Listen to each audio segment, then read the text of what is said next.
Welcome to DriverDTrains. Thanks for stopping by. I'm your host, DriverD.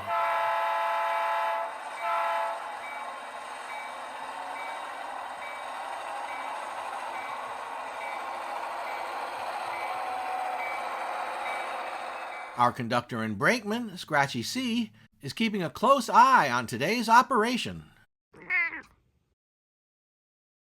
Recently, I completed a series of videos providing an introduction to JMRI, the Java Model Railroad Interface, including JMRI's DecoderPro app and JMRI Throttles.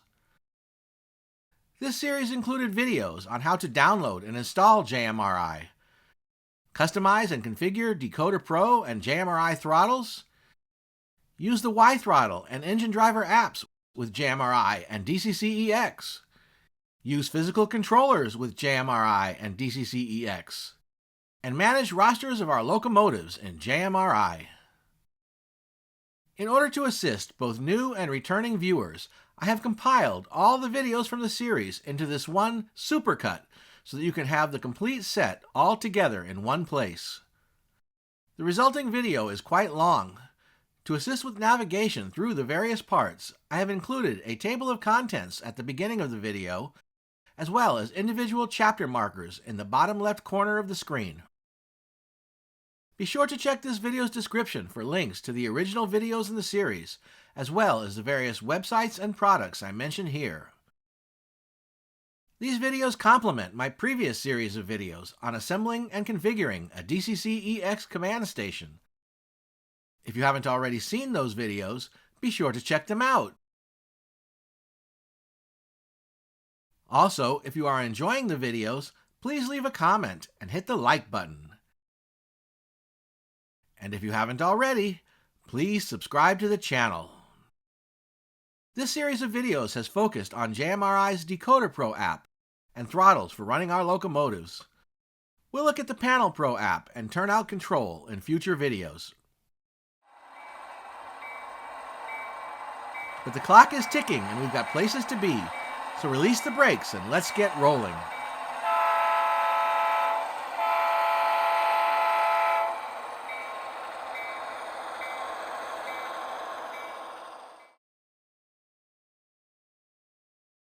Introduction to JMRI DecoderPro. Here is the manifest for today's video.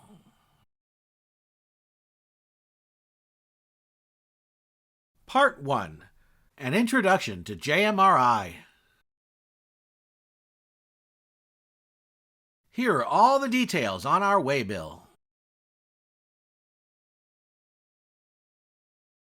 Chapter 1. The Java Model Railroad Interface. The Java Model Railroad Interface, universally known as JMRI, is a cross-platform, open-source suite of computer applications for controlling model railroads. JMRI is written in the Java programming language and can run on any computer that can run Java, including Mac, Windows, Linux, and Raspberry Pi. I'll discuss more about how to download and install Java on your Mac or PC in my next video. JMRI connects to a model railroad through a DCC command station, such as DCC-EX.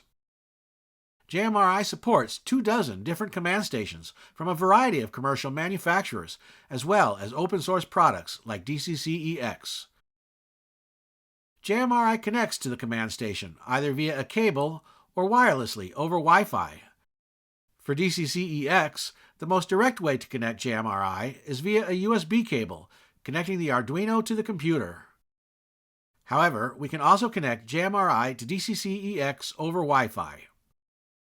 It is also possible to set up a computer with JMRI connected to the command station and use it over the internet from anywhere in the world using another computer running JMRI.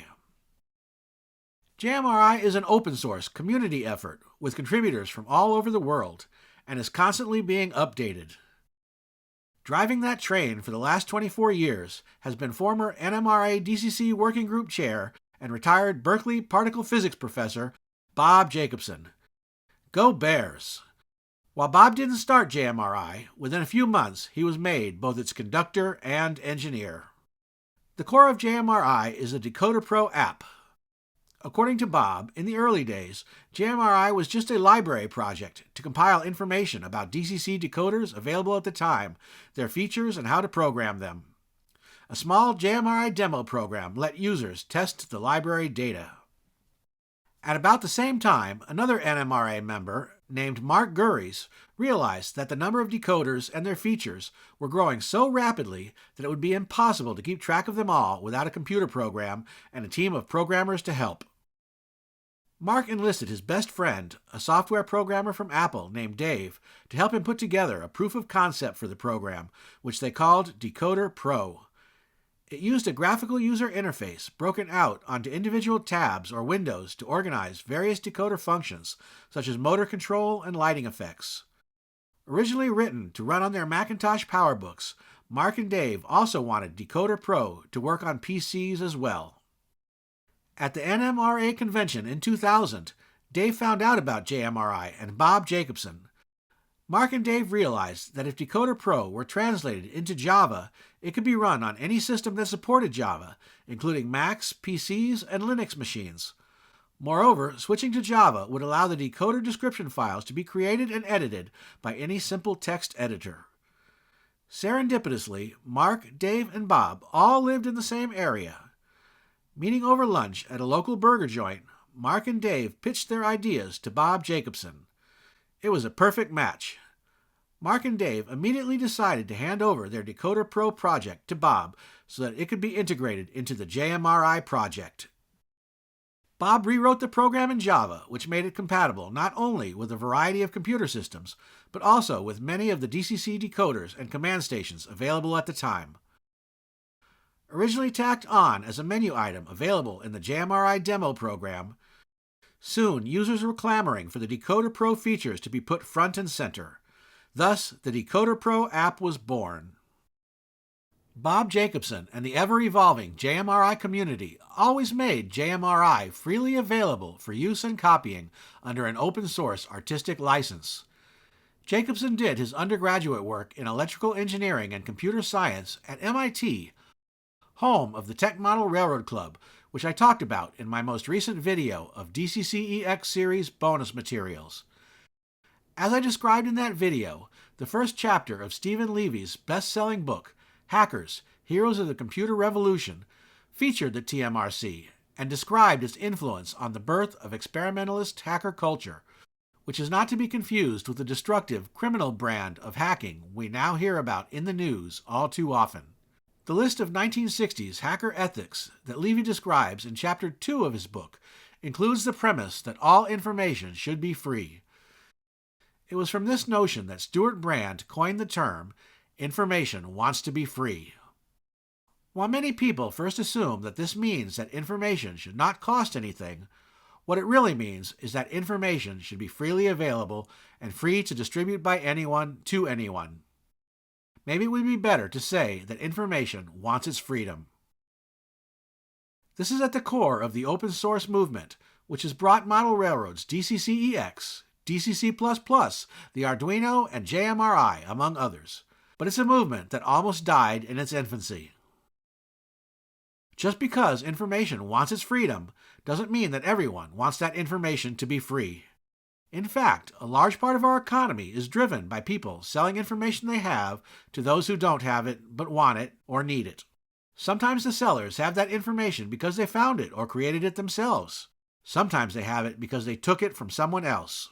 And every now and then, someone will take someone else's information, claim it as their own, and then tell the person that they took the information from that they can no longer have it, unless perhaps they want to pay to get it back. When a criminal hacker does that to our computer with malware attached to our email, it's called ransomware. When a business competitor does that, it's called competition. Either way, that's when we find out, as Bob Jacobson did, that freedom isn't free. In 2004, a JMRI competitor registered the DecoderPro website, even though JMRI had been using the DecoderPro name for 4 years and was in the process of registering the name as a trademark. Then, in 2005, the competitor charged Bob Jacobson and JMRI with patent infringement and sent Bob a $200,000 bill after the competitor patented some of JMRI's technologies. In March 2006, after the competitor started contacting Bob Jacobson's employer, Bob filed suit in federal court to stop these unfair practices. Here's what Bob's lawyer wrote in the amended complaint. Open source software exists side by side with proprietary software whose code is kept secret from the public. As with many informal groups, JMRI project developers neither initially registered copyrights nor trademarked their projects or product names, nor filed patent applications for inventions they created. Nor did they incorporate as businesses. Some projects do later become corporations and run businesses, and thus have legal protections available to them.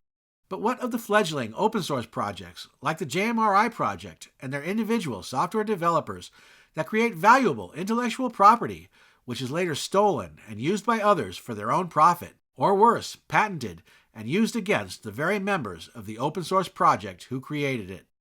Unmoved by these claims, in August 2007, the federal district judge ruled that because Bob never had an expectation of compensation by making JMRI available for free on the internet, Bob could not sue for unfair competition.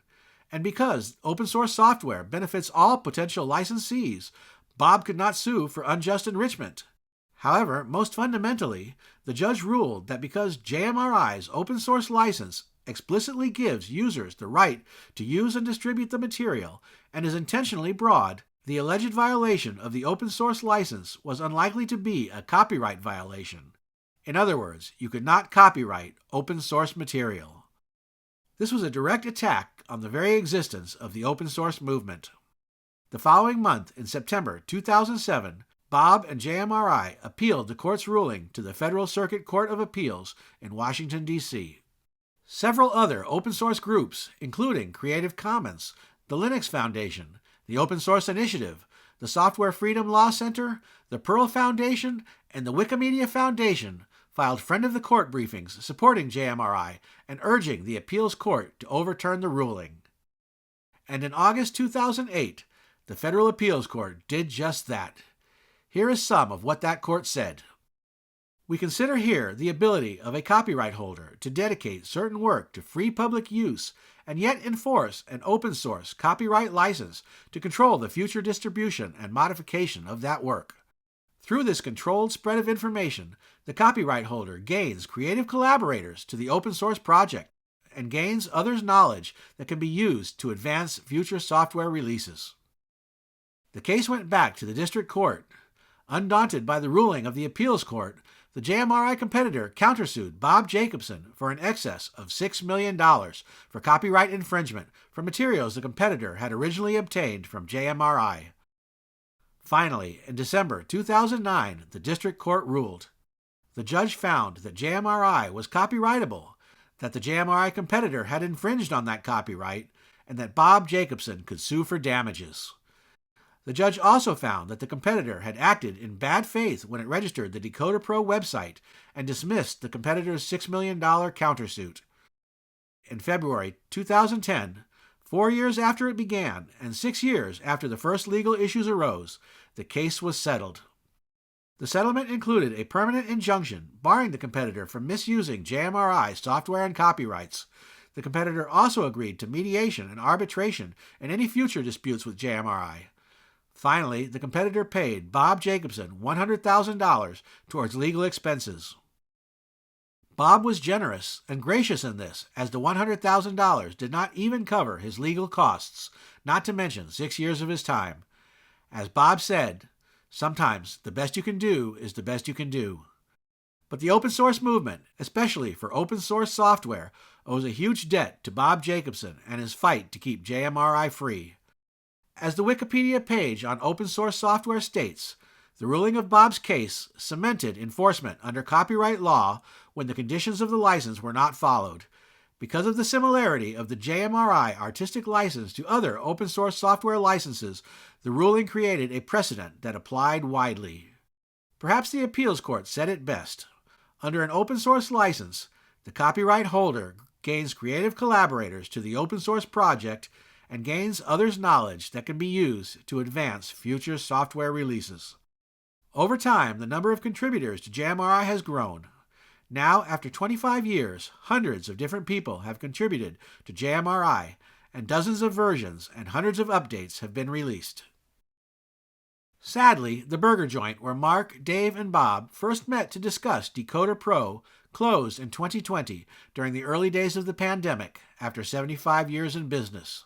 More tragically, Mark Gurries, who first had the idea for what became DecoderPro, passed away in November 2023 after health complications at the young age of 62. Model Railroader magazine posted a touching in memoriam to Mark on its website, remembering Mark's contributions to the hobby and DCC.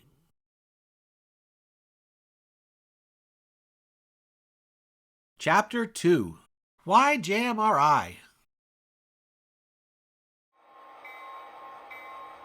As I described in my first video, I designed the D-Saver, my small, portable, HO scale, 1 foot by 6 foot switching puzzle layout,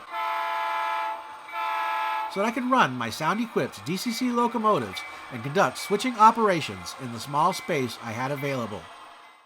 Even though I had an old DCC command station stored away somewhere in a closet, I knew that for the D-Saver I wanted to do something else.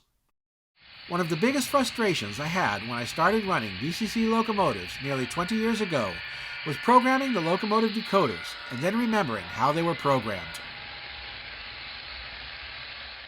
NMRA DCC standards specify that decoders are programmed and configured using what are called configuration variables, or CVs. In any given decoder, there could be dozens or even hundreds of different CVs, and each brand or model of decoder will likely have a different set of CVs. Further, the values in those CVs are likely to be different in each locomotive, depending on what features it has, how fast or slow it runs, whether it runs alone or in a consist, whether it is a diesel, electric, or steam locomotive, and whether it runs on both DC and DCC layouts. Setting and keeping track of all those CVs using a traditional DCC command station requires entering and reading the CV values 1 digit at a time on a numeric keypad. Also, while DCC systems may remember our locomotive's road numbers, they don't store the locomotive's CV settings so they can be quickly copied to other locomotives or reinstalled after resetting a locomotive to its factory settings, which means we have to keep track of them all ourselves in spreadsheets and tables.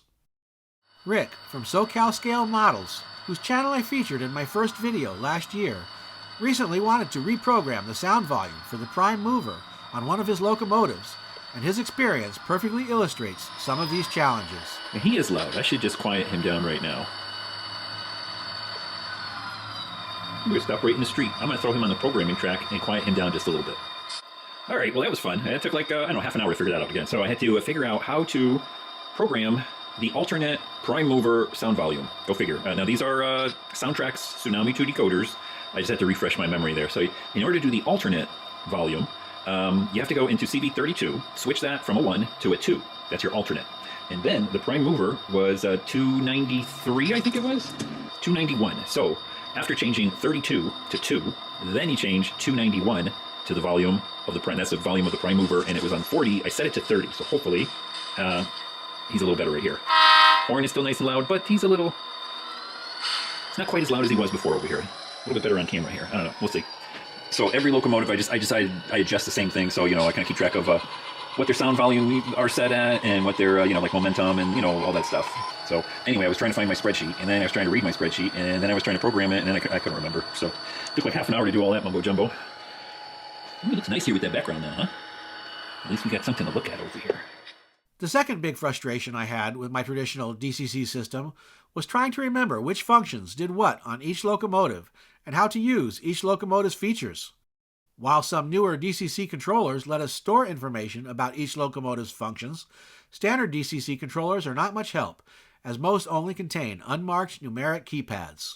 Although some functions are standard on most locomotives, such as F0 for the headlight, other functions do vastly different things on different locomotives. Does F2 sound the horn, or turn on the ditch lights? Does F7 dim the headlight, or activate the brakes? Also, which function button on this locomotive starts up the prime mover sounds? And which one turns on the gyro light? Keeping track of all the decoder CV settings and locomotive functions by hand can be quite a chore, especially on locomotives that have a lot of features and sounds. Finding the right function buttons in the middle of an operating session to do what we want with the locomotives we are running can feel like playing a game of darts while blindfolded. Fortunately, JMRI is here to help with both of these problems. As Mark Gurries originally envisioned 25 years ago, the DecoderPro app makes programming and keeping track of locomotive decoder settings a breeze, and JMRI throttles make it easy to see what functions each locomotive has and which function buttons activate which feature. But even more than that, JMRI communicates with DCC-EX as well as the WiThrottle and Engine Driver apps so that they can also benefit from and use the information stored in JMRI. As I mentioned earlier, JMRI consists of a suite of apps that work together, and it includes more than just the DecoderPro app and throttles. It also includes a PanelPro app to control our layouts, along with a Dispatcher Pro tool for train automations and an Operations Pro tool for generating train manifests and switch lists. There is even a Sound Pro app to allow us to control computer playback of sounds on our layout. This introductory series of videos will focus on the DecoderPro app and JMRI throttles. These two pieces of JMRI are focused primarily on our locomotives. We'll look at the JMRI DecoderPro app first, then we'll look at JMRI throttles. We'll come back to the PanelPro app, which is focused on our layouts and some of the other train-centric tools in later videos. We've cleared the main and are ready to set out our deliveries, so check the waybills again and we'll make our cuts.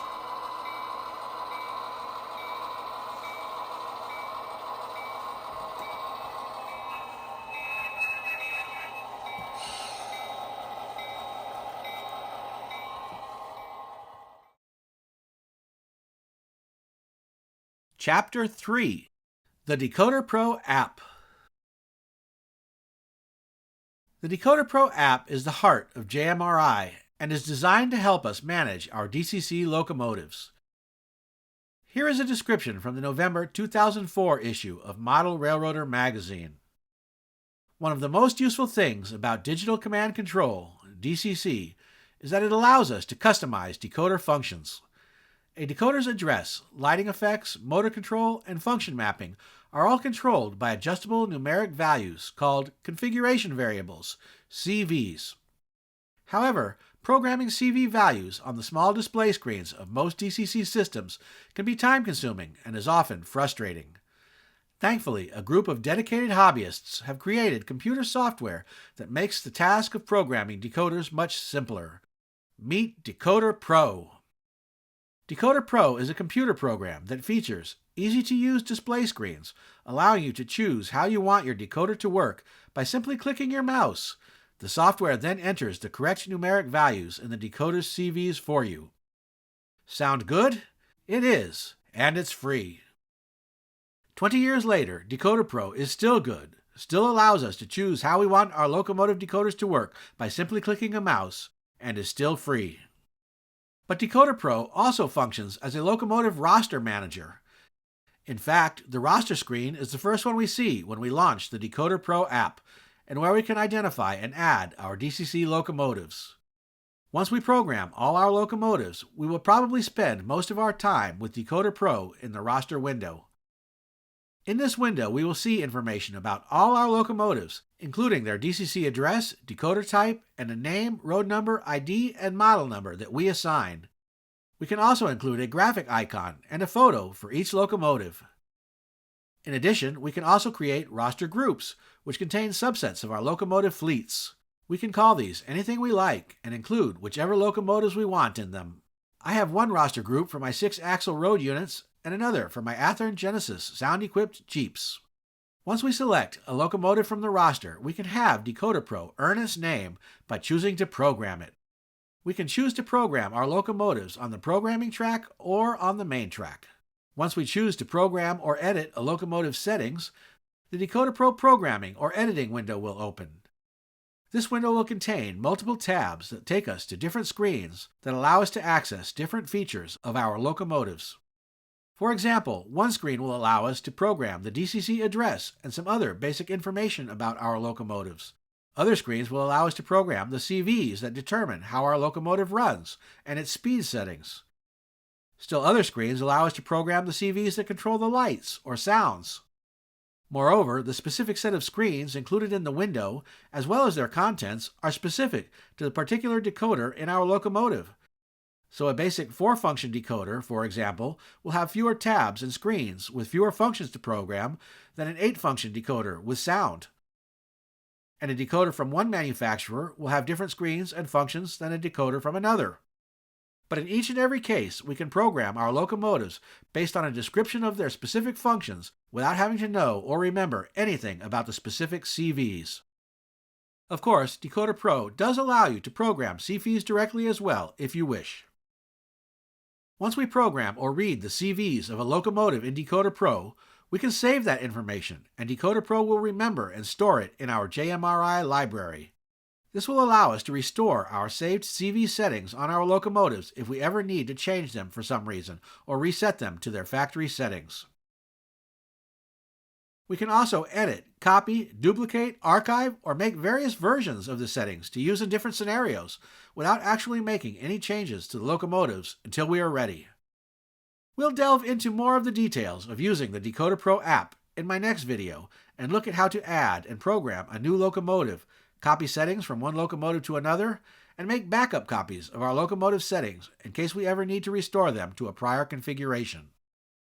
As I mentioned previously, the DecoderPro app is the part of JMRI that is focused most on our locomotives as opposed to our layouts and operations. We've already seen how DecoderPro includes a roster of our locomotives. One of the other features of the DecoderPro app, which has absolutely nothing to do with decoders, is the ability to configure the specific function buttons that will be available on the JMRI throttle for each locomotive, as well as the photo and icon that will be displayed with that locomotive. We'll take a quick look at JMRI throttles next.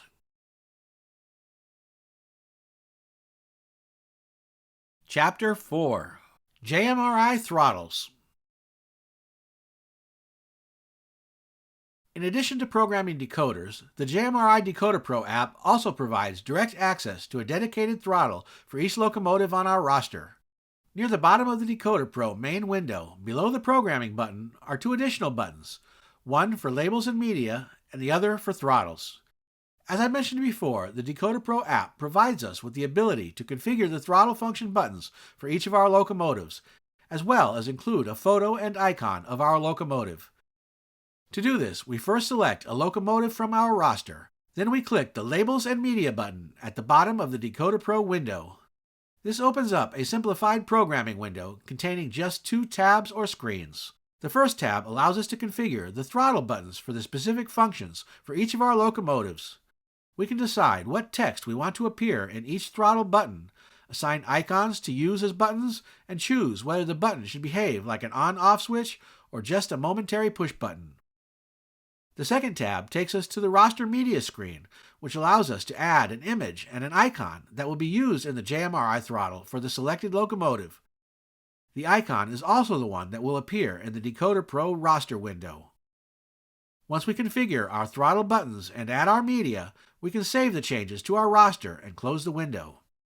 Now, whenever we want to run our trains, we simply select the locomotive we want to run from the roster and press the throttle button to open its throttle. The throttle will open with all the function buttons we programmed, as well as the graphics we added. We can also edit and arrange the size and contents of the throttle window, as well as set some properties for how the speed slider works. For example, on my small D-saver switching layout, I use a continuous throttle, where 0 is in the middle of the slider, so that I do not have to think about which direction the locomotive is set to go. If I move the slider up, the locomotive will go forwards, and if I move the slider down, it will go backwards. The direction indicators on the throttle change automatically.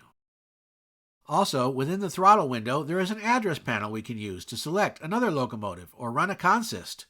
If we want to switch to a different locomotive, we can release the current locomotive and select another, either by typing its DCC address in the box, or, if it is a locomotive in our roster, by selecting it from the drop-down menu in the panel.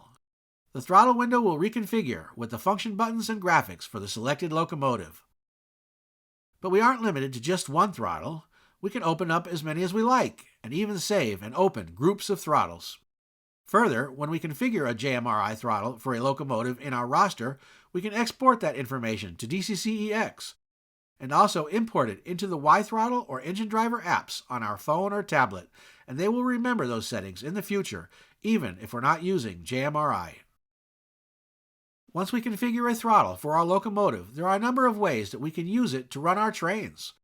Of course, we can click on the buttons and drag the slider with our mouse. And if our mouse has a scroll wheel, we can use the wheel to move the speed slider as long as the mouse pointer is in that part of the throttle window. However, we can also use a variety of keyboard shortcuts to operate the throttle. By default, the throttle is configured to be fully controllable using just a numeric keypad. The plus key will move the throttle slider up, while the minus key will move the slider down. The arrow keys also do the same. The number keys on the keypad will operate the throttle function keys from 0 to 9, and along with the shift or control keys, all the functions up to F28. We can customize these keys and add more if we like. This provides us with a tremendous amount of flexibility because we don't necessarily need to use our regular computer keyboard to control the throttle. Almost anything that can communicate with the computer will work. We can use an inexpensive wireless number pad, for example, or get creative with a variety of different types of controllers that we can configure to work with JMRI through our computer. And we can connect to JMRI with the WiThrottle and Engine Driver apps over Wi-Fi and use them instead of or in addition to JMRI throttles, and they will work together in tandem.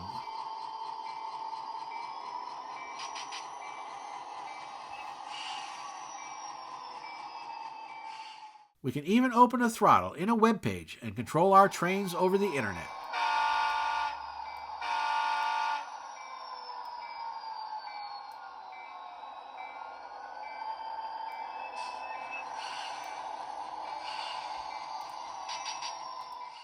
Finally, JMRI offers some tools specifically for DCC-EX that we can use with JMRI throttles when running our locomotives, including a window we can use to send commands to DCC-EX, a current meter, and even a virtual LCD that will display messages from DCC-EX, just like the LCD we installed in a prior video.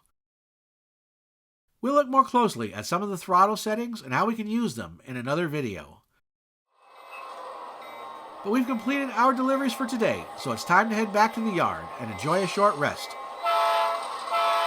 I'm sure there will be another train waiting for us when we get there.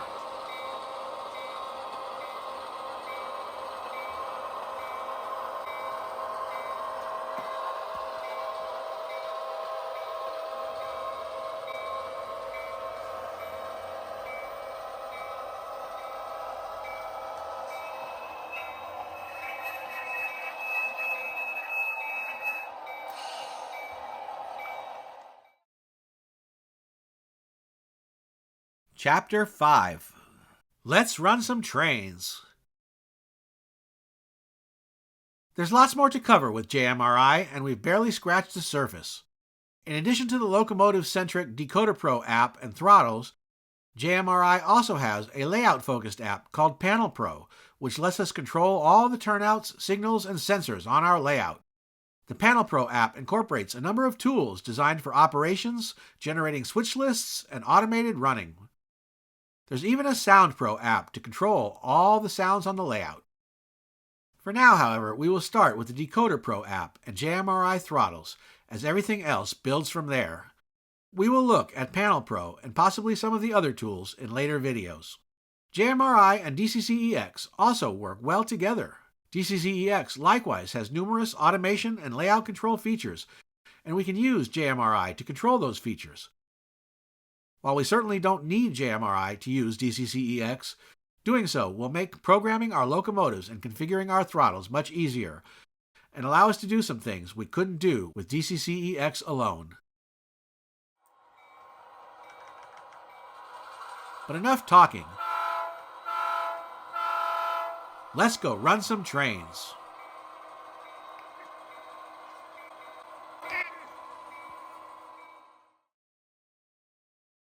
Part 2.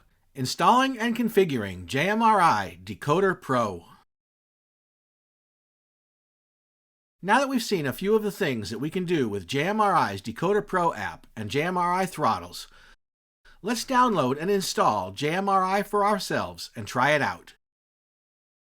We'll look at how to use DecoderPro to read and program a locomotive and add it to our Locomotive roster.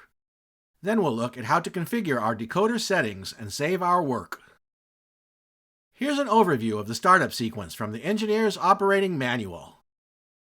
First, we'll download and install the latest version of JMRI and the necessary Java runtime environment we need for our computer. Then we'll run JMRI for the first time and initialize some settings, including the connection settings for our command station. After that, we'll add some locomotives to our roster and look at how to use DecoderPro to program them. Then we'll save our locomotive settings and run some trains. The prime mover is purring like a kitten. The air lines are charged, and all the switches are set. It's time to notch the throttle, release the brakes, and move on out.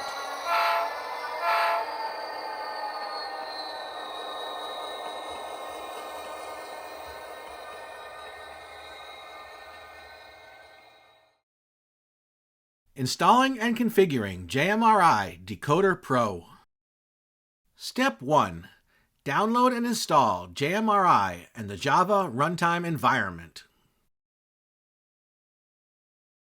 Now that we're ready to try JMRI for ourselves, we need to download and install a suitable version. As I mentioned in my last video, over the past 20 years, numerous versions and updates of JMRI have been released. These JMRI releases and updates are grouped into 5 high-level version families. The current release family is version 5. Information about all of the JMRI releases and versions is available on the Releases page on JMRI's website. I'll include links to the Releases page and all the other websites I mentioned here in this video's description. The JMRI version 5 family started when version 5.0 was released in June 2022. As of March 2024, the latest production release is version 5.6. This release will work on almost any computer manufactured during the last 12 years, including PCs running Windows 8.1 or newer, and Macs running Mac OS 10.11 El Capitan or newer.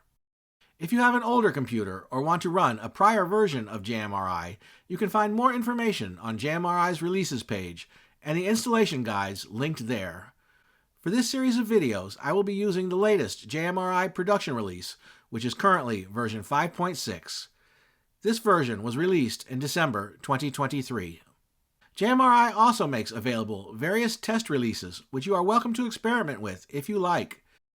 You can do this by going to the Test Release Notes webpage and then using the appropriate GitHub download link for your computer.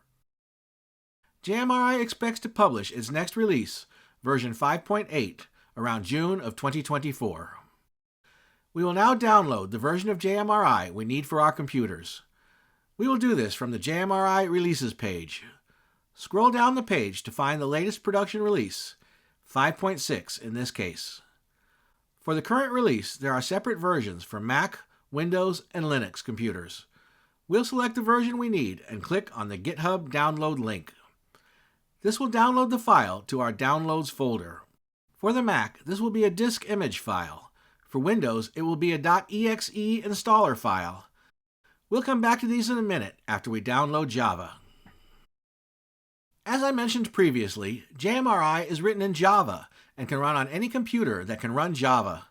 But this means that in order to run JMRI, we need to have Java installed on our computer.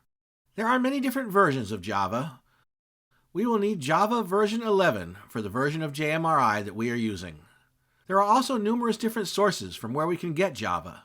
For this video, we will obtain Java from a company called Azul Systems, which provides Java-based solutions to numerous Fortune 500 companies and international brands, and is recommended by JMRI. While there are links on the JMRI Releases page to the Azul Systems download page for Java, they don't always connect to the version that we want, so we will select that ourselves. To do this, we will start by going to the Azul homepage at azul.com and then click on the Download Now button in the top right corner of the page. Again, I will include a link in this video's description. We'll scroll a little ways down the page where we'll find a group of 4 menus that we can use to locate the exact version of Java that we need. In the first menu for the Java version, we'll select Java 11. In the next menu, we'll select our operating system. In this video, we'll look at Mac and Windows. Then we'll need to select our computer architecture.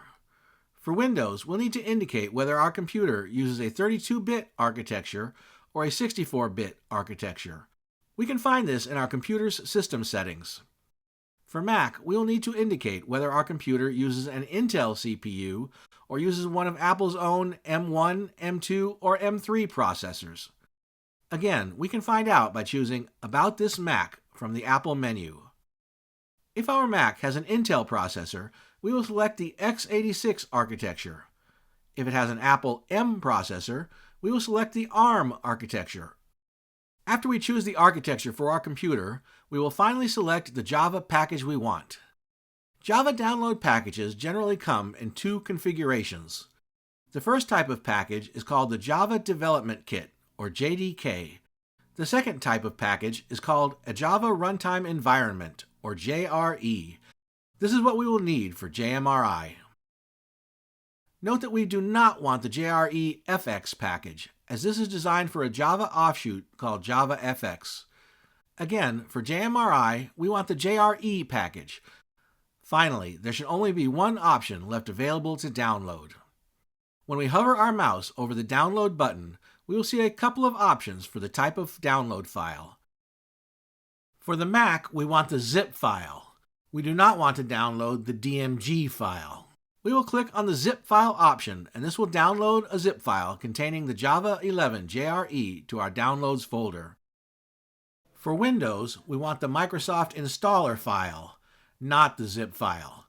So we will click on the .msi installer file, and it will download to our Downloads folder. We can now close out of the Azul website. We have now downloaded all the items we'll need and are ready to install JMRI and the JRE. The installation process is different for Mac and PC. We'll look at the Mac process first. On the Mac, we'll go to our Downloads folder and double-click on the JRE zip file we downloaded. This will create a folder with the same name as the zip file, containing all the parts of the JRE. We need to rename this folder to be exactly JRE. Once that's done, we can install JMRI. We will double-click on the disk image we downloaded. This will open a new window with the JMRI folder and an alias to our Applications folder.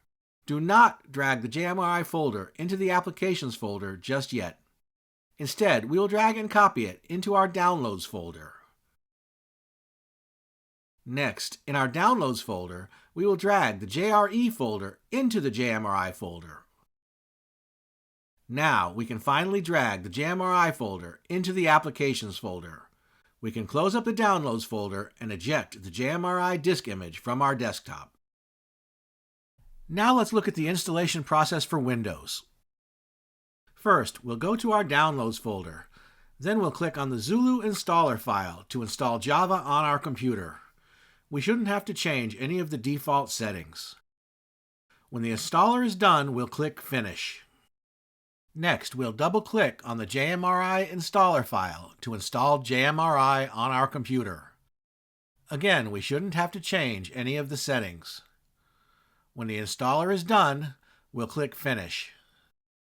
We have now installed both Java and JMRI on our computer and are ready to start using JMRI DecoderPro.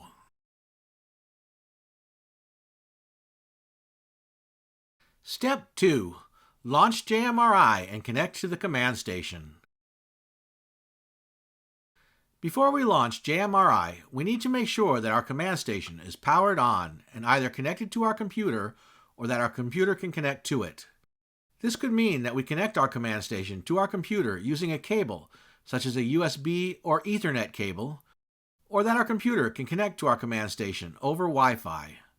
As I mentioned in my previous video, JMRI supports 24 different brands of DCC command stations, including both commercial and open source systems like DCC-EX, and the exact way that we connect our computer to the command station will depend on the type of command station we are using. For this series of videos, I will be using JMRI with the DCC-EX command station I assembled in prior videos. If you have another type of command station, you can find information on how to connect JMRI to your command station on the JMRI hardware support page. I'll include a link to the hardware support page in this video's description.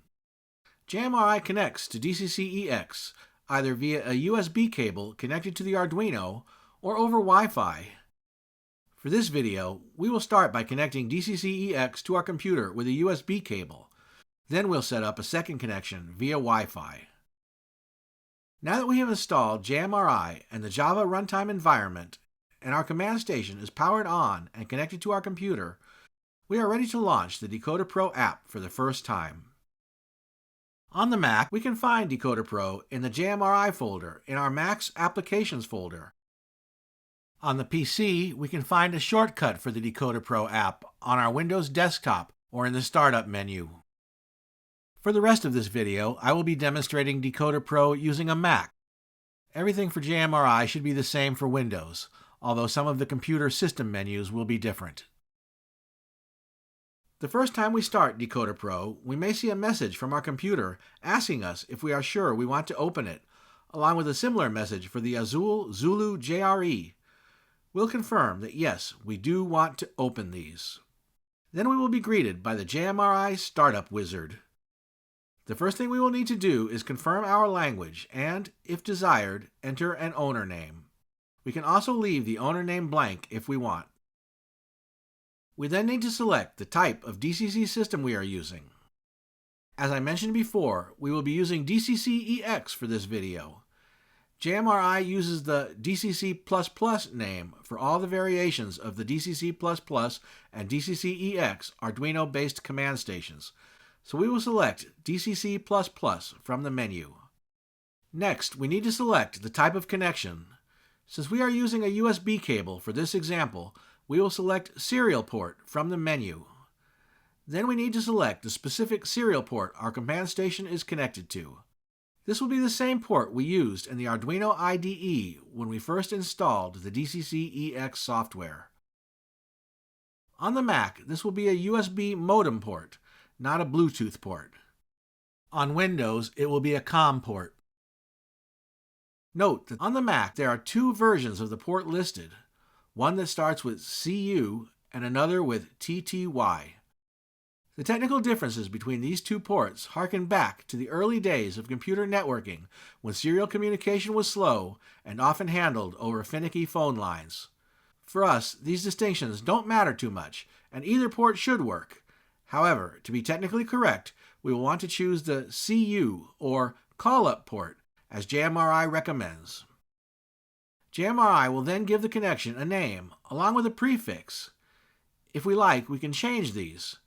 Each prefix must be unique and consist of a single letter, optionally followed by a single number.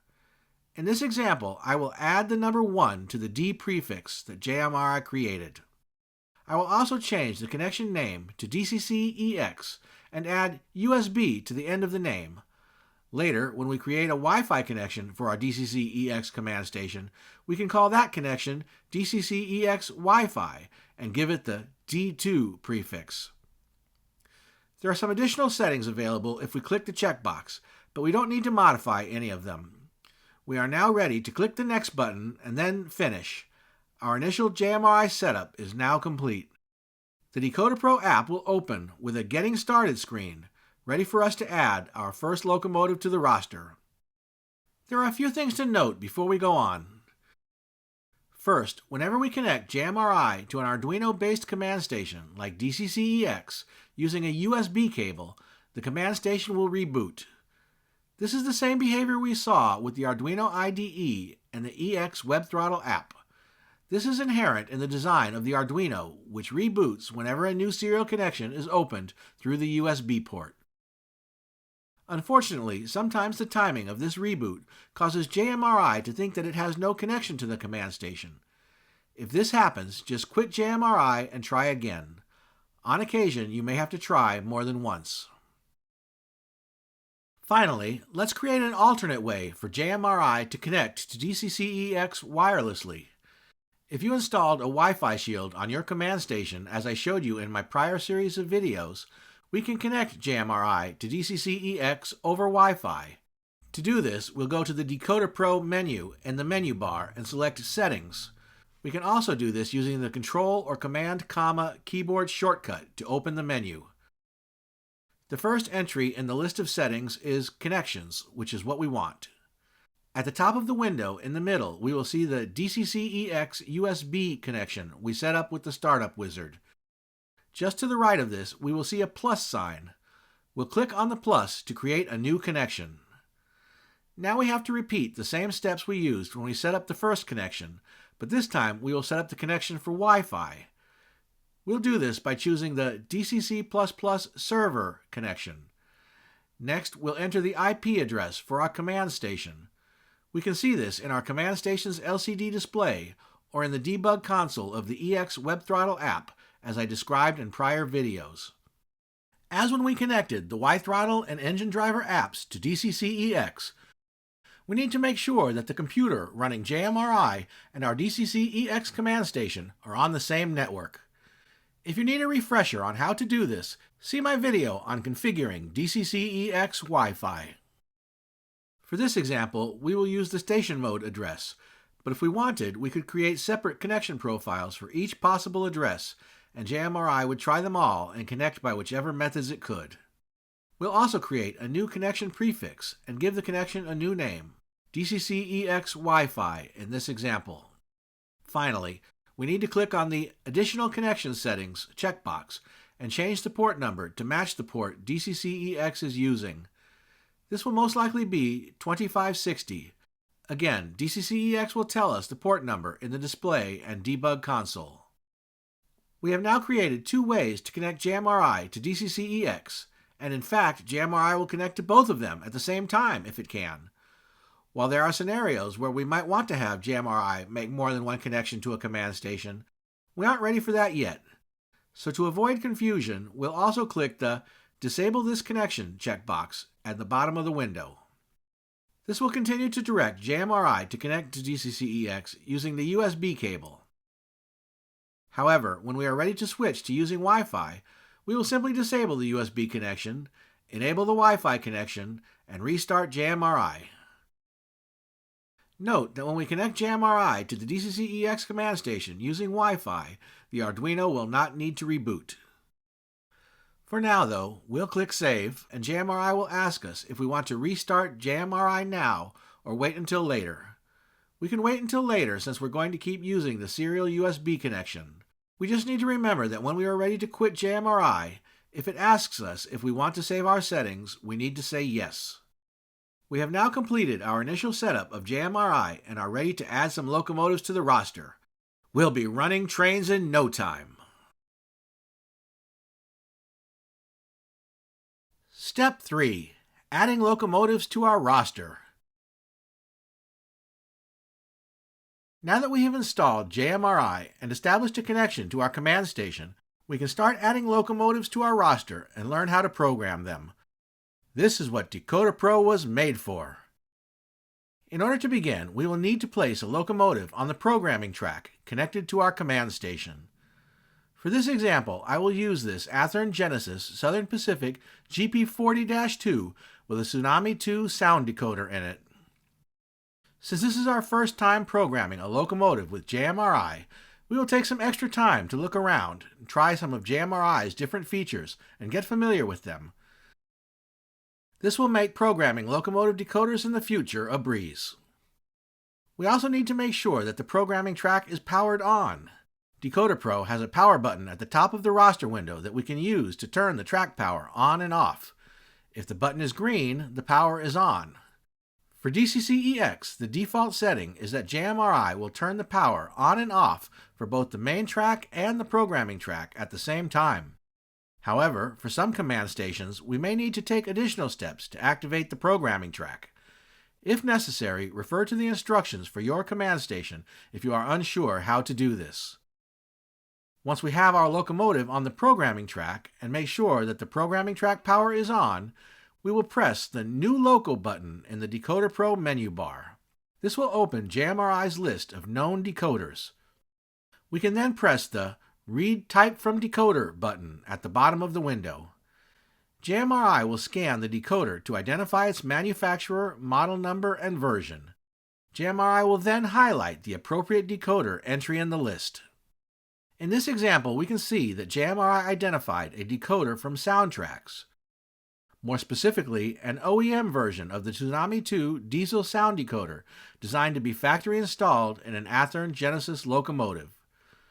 Looking more closely at the specific version of the decoder that JMRI identified, we can see that it is designated as a model GN2208. A quick search of the Soundtracks website reveals that this is an 8-function decoder used in Athearn Genesis models, which is what we have here. We can also see that there are many other entries for the GN2208. We can go back to the decoder definition that JMRI identified by clicking the radio button at the bottom that says Matched Only. In this case, JMRI only identified one matching decoder definition. In some cases, however, JMRI will identify several, or even many possible decoder definitions, and we will want to select the one that looks like the best match.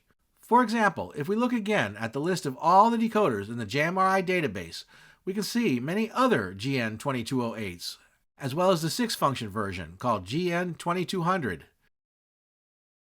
As I mentioned, the example locomotive we are using is a Southern Pacific GP40-2. JMRI labels the decoder in our locomotive as being for a GP40P-2, the passenger variant of this locomotive. Only 3 GP40P-2s were ever built so that Southern Pacific could run passenger trains from San Jose to San Francisco in the days before Caltrain. But model railroaders love to collect models of rare locomotives, and the GP40P-2 is one such example. Athearn sells Genesis models of not one, not two, but all 3 of these rare locomotives in multiple paint schemes. So Soundtracks includes steam generator sounds in its diesel decoders for this purpose, and JMRI identifies our decoder as being for the GP40P-2, even though our locomotive is the standard GP40-2 model. Just for curiosity's sake, let's take a look at some of the other possible decoder definitions we might consider. There is a listing for a GN2208 decoder profile for a GP40-2 with ditch lights, which we could use instead. When considering which decoder profile to use, be sure to pay attention to the decoder model number. For example, this decoder for a GP40-2 with dynamic brakes, that's what the DB stands for, and a strobe light might work well for us, except that if we look closely, we will see that it is for the GN2200, which is the 6-function decoder, and we want the GN2208 8-function decoder. One of the other tricky things about Athearn Genesis models is that some use traditional incandescent light bulbs, while others use LEDs. According to Athearn, our SP7623 has LEDs. The decoder definition names don't mention this, so we'll want to make sure to check this setting when we program our locomotive. Generally, however, a family of decoders that are all the same model will have the same possible set of CVs and features, so it's not critically important which of the decoder definitions we choose, so long as we choose the correct decoder family and model for our locomotive, a Tsunami 2 GN2208 in this example. So for this example, we will just use the decoder definition that JMRI identified for us. If you are unsure which decoder definition to use, you can try opening up a few different ones to see which has the features and settings you expect for your locomotive until you find the right one. You can also find information about selecting a decoder on the JMRI Using DecoderPro help page. Once we select a decoder definition file, we will click on the button at the bottom to open the Comprehensive Programmer. This will open the programming window. The first thing we will want to do is give our locomotive an ID and enter its road name and number. We can also enter information about the model manufacturer, owner, and locomotive model, and can add comments if we like. We can change this information at any time, but whatever name we enter for the ID now will be used for the file name when we save our locomotive configuration settings to our computer. While we can still change the ID later, the file name saved on our computer will stay the same. In this case, we'll just give the locomotive an ID based on its road name and number. Next, we'll click Save to Roster, close the Programmer window, and the details for the locomotive will be added to the roster in our JMRI library. It is important to note that when we save the locomotive's configuration file, we are not changing anything on the locomotive. We are simply saving the data in the file to our roster on our computer. It is also important to understand that the data in the roster configuration file is not necessarily the same as the data in the locomotive's decoder. In fact, as we'll see in a moment, the data in the roster file we just saved is nothing like the data in our locomotive. Let's do one more thing before we move on and add a graphic icon to the roster entry for our locomotive. What we want is a nice clean profile side view of our locomotive. We can often find these on a manufacturer's spec sheet or use a photo of our choosing as a starting point. The image for the icon does not need to be very large. We will need to crop and edit the image for size and then save it as a JPEG, GIF, or PNG file. Once we prepare the image we want to use, we'll select our locomotive in the roster and then click the Labels and Media button at the bottom of the DecoderPro window, just below the Program button. This opens up a simplified programming window with two tabs. The first tab allows us to configure the function buttons on JMRI throttles for our locomotive. We're going to ignore this tab for now and come back to it in the next video. Instead, we'll skip to the second tab, which allows us to add an image and an icon for our locomotive. The way we add these images is by dragging and dropping a suitable graphic file from our computer into the image and icon frames on the tab. So we'll grab the graphic file with the side profile view that we made and drag it into the frame for the locomotive icon. JMRI suggests that we orient the image with the head of the locomotive to the right, but that is just a suggestion and we can ignore it if we like. Our primary focus at the moment is on adding an icon that will be used in the roster window, but if we have a nice photo of our locomotive that we would like to add as the main image, we can certainly do that now, or we can leave that field empty. Once satisfied, we'll click the Save to Roster button at the bottom, and then close the window. The icon for our locomotive will now appear in the locomotive roster. We have now added our first locomotive to our JMRI locomotive roster. We'll move on to programming the locomotive decoder next.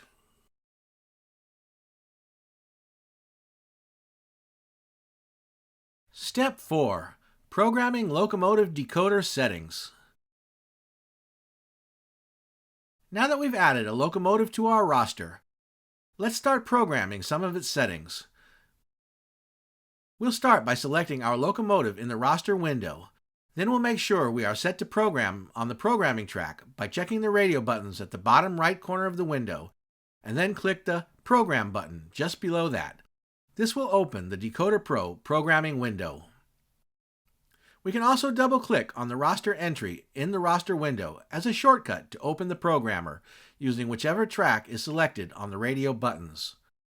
Let's take a few moments to look at the different tabs or screens in the programming window. The first tab is the Roster Entry, and it contains all the information we entered when we first added the locomotive to our roster. Except for the DCC address and the decoder model, we can edit this information at any time, and it is only stored in our roster configuration file and not in the locomotive decoder. The next tab or screen is the Basic tab and includes the locomotive's DCC address as well as some other basic characteristics of our locomotive. Note that everything is highlighted in yellow. This means that what we are seeing are the values stored in the roster configuration file, not what is in the locomotive's decoder.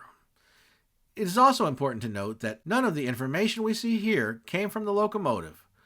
Rather, all of this information came from the JMRI decoder definition we selected when we created the roster entry. As we'll see next, it is very different from what is in the locomotive on the track. To see what is actually in the locomotive decoder, we will click the Read Full Sheet button at the bottom of the window. We need to be sure to pay attention when we are clicking these buttons. We don't want to accidentally write information to the locomotive when we are really trying to read it. After we click the Read Full Sheet button, JMRI will start to read the CV settings from the locomotive and the yellow highlights will go away. This lets us know that what we are seeing now is the same information that is stored on the locomotive in the DCC decoder. Now let's go to the next tab. This motor screen shows the settings for various CVs that control how our locomotive runs, including how fast or slowly it accelerates or decelerates. This is sometimes called momentum. Again, we can click Read Full Sheet to see what is actually stored on the locomotive. Finally, let's look at the Lights tab. We can confirm that yes, this definition file is pre-configured for LED lights, which is what we want, although the lighting functions don't match our locomotive. For example, SP7623 has front ditch lights, but there are no ditch lights configured here. But if we read full sheet, we will see that once JMRI imports the locomotive settings, that the lights are configured for forward or front ditch lights. So far, we've tried reading the settings from our locomotive one tab or sheet at a time. Now we'll read them all at once. We can do this from any tab in the Programmer window by clicking the Read All Sheets button at the bottom. Again, it is very important that we do not accidentally press the Write All Sheets button by mistake, or else we will lose the current settings on our locomotive before we've even had a chance to save them. JMRI will go through each tab and import the settings from the locomotive's decoder into our programming window. If we follow along, we can see the yellow highlighting being cleared as JMRI updates each setting. Eventually, when JMRI has completed this task, we will see an OK message at the bottom of the screen. We can now save the updated configuration data for our locomotive in our roster. We'll do this by selecting Save from the File menu. If we try to close the Programmer window before we save the file, DecoderPro will warn us that some changes have not been written to the configuration file in our roster. In some cases, we might not want to save the changes and would just click Close. But since right now we do want to save the changes, we'll click the button that says Save and Close. This would be a good time to save a backup copy of our locomotive's roster configuration file. We can do this by exporting the roster entry to our JMRI library. To do this, we first select our locomotive in the roster window, then select Export Roster Entry from the File menu. JMRI will ask us to give the export file a new name, after which we can save it to the JMRI library on our computer. Then, if we ever need to go back to this version of our locomotive's roster configuration file with its associated decoder settings, we can choose Import Roster Entry from the File menu. We'll need to make sure we select All Files from the File Format menu at the bottom so we can select the backup file we created. We'll look at how to manage our locomotive rosters further in a future video. But now we are ready to try changing some of the decoder settings on our locomotive. For example, suppose that, like Rick from SoCal Scale Models, whose experience I shared in my last video, we decide that we want to reduce the alternate sound volume for our locomotive's prime mover. He is loud. I should just quiet him down right now. For a Tsunami 2 decoder, we can find this setting on the Alt Sound Levels tab. We can adjust the setting with the slider, or just type the value we want, 30 in this case, in the box. When we do this, the highlighting in the box will change to orange instead of yellow or white. This lets us know that this is a setting that we've changed, but that has not yet been saved.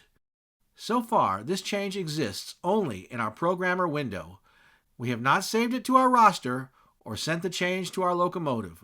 To program this change to our locomotive's decoder, we will click the Write Changes on Sheet button at the bottom of the window. This will reprogram the locomotive decoder CV that controls the alternate sound level for the prime mover with the new value that we just entered. Finally, we can save this change in the locomotive configuration file in our JMRI roster by choosing Save from the File menu. Now let's look at another example. Using the default Athearn settings on the Tsunami 2 decoder, the F4 function button on the throttle activates the dynamic brake setting, while F11 activates the independent brake or train brake, depending on function F12. But on my small 1 foot by 6 foot D-Saver switching puzzle layout, I constantly use the independent brake. To make it easier to use the independent brakes on my throttle, I swapped its function assignment with the dynamic brakes. So the independent brake is now on F4, and the dynamic brake is now on F11. But what if we wanted to switch them back? We can easily do that on the Function Map tab. We'll just set the independent train brake back to the original F11 setting and set the dynamic brake back to F4. Again, we'll see these changes highlighted in orange. To complete the reprogramming, we'll press the Write Changes on Sheet button. While we're at it, we might also want to check to see how the dynamic brakes affect the momentum settings. We can find this setting on the Advanced tab. Here we can see that currently the dynamic brake function has no effect on our locomotive's braking. We can change this by adjusting the setting to apply an effect from the dynamic braking function. Since we want our dynamic brakes to help slow down our locomotive, we will subtract the dynamic brake effect from the train's momentum or braking delay, thereby helping to slow it down. Again, we can write changes on sheet to save these changes to our locomotive. While we have now written or saved all these changes to our locomotive, we have not yet saved them to the locomotive configuration file in our JMRI roster. If we try to close the Programmer window now, JMRI will warn us that some of the changes have not been saved to the configuration file. If we only want these changes to be temporary and plan to change them back in the near future, we might intentionally decide not to save them in the configuration file and simply click the Close button. This way we can easily revert back to our regular settings by using the Write All Sheets button when we are ready to do so. On the other hand, if we intend to keep these changes for a while, we can select Save and Close, and our roster entry will continue to match what is stored in the CVs of the Locomotive decoder. We'll take a closer look at some of these strategies for managing our locomotive roster files in a future video. The Tsunami 2 is a very complex and sophisticated DCC locomotive decoder with many different features and settings, some of which interact with each other in unexpected ways. We have already seen a glimpse of this in the examples we looked at. We'll dive into more details of programming the Tsunami 2 and some of its idiosyncrasies in a future video. We've just spent a fair amount of time importing a locomotive into our roster and programming a few CVs, and it may seem like a daunting task, but it's really quite simple. Let's add another locomotive and I'll show you. Here is another Athearn Genesis GP40-2, this time Union Pacific 1390. As before, we'll place the locomotive on the programming track and press New Loco. JMRI will identify the locomotive and decoder. This time we can see that we have a GP40-2 with dynamic brakes and strobes with a GN2200 decoder. This is the 6-function version of the Tsunami 2 diesel decoder used in some Athearn Genesis locomotives. We'll open the comprehensive programmer, give our locomotive an ID, road name, and number, and save it to our roster. Then we simply press Read All Sheets and wait for JMRI to read all the CVs from the locomotive. Then we can save the file and close the window. We can also add an icon to the Roster Media tab in the Labels and Media programmer, just as we did before. We now have a new roster entry that includes all the CV settings for our second locomotive, and we can use that roster entry to reprogram the locomotive whenever we want. We're ready to run some trains. Step 5. Let's run some trains. Now that we've added and configured some locomotives in our JMRI locomotive roster, let's run some trains. We'll place our locomotives back on the main track, select the one we want to run from the roster, and click on the Throttle button at the bottom of the DecoderPro window, just next to the Labels and Media button. This will open a default JMRI throttle for our locomotive. The function buttons will be labeled with the default JMRI settings for those buttons based on the decoder profile we used when we first added the locomotive to the roster. We'll look at how to customize the buttons in the next video.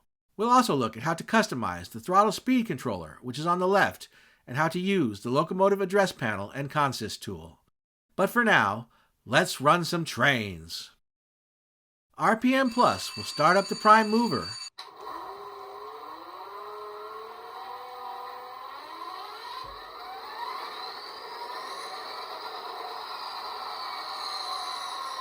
Brake Select will charge up the train brake air pipe.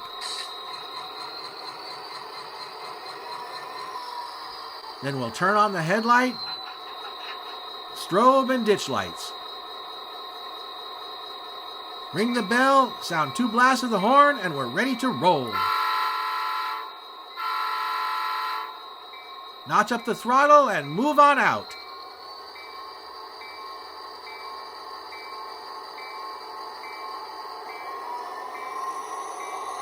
All aboard!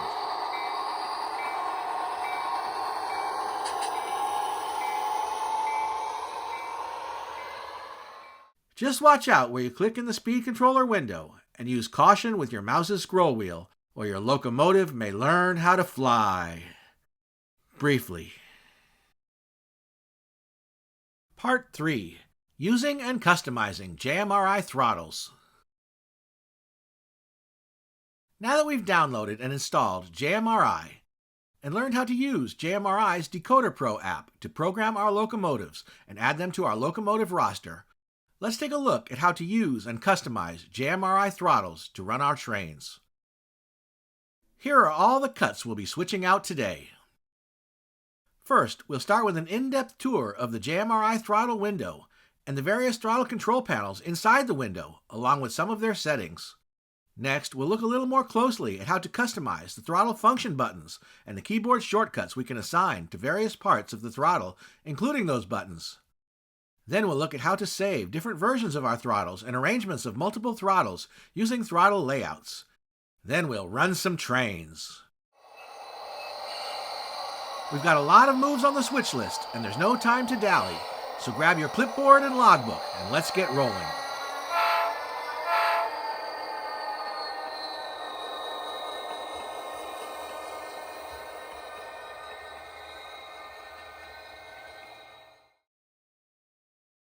Using and customizing JMRI throttles.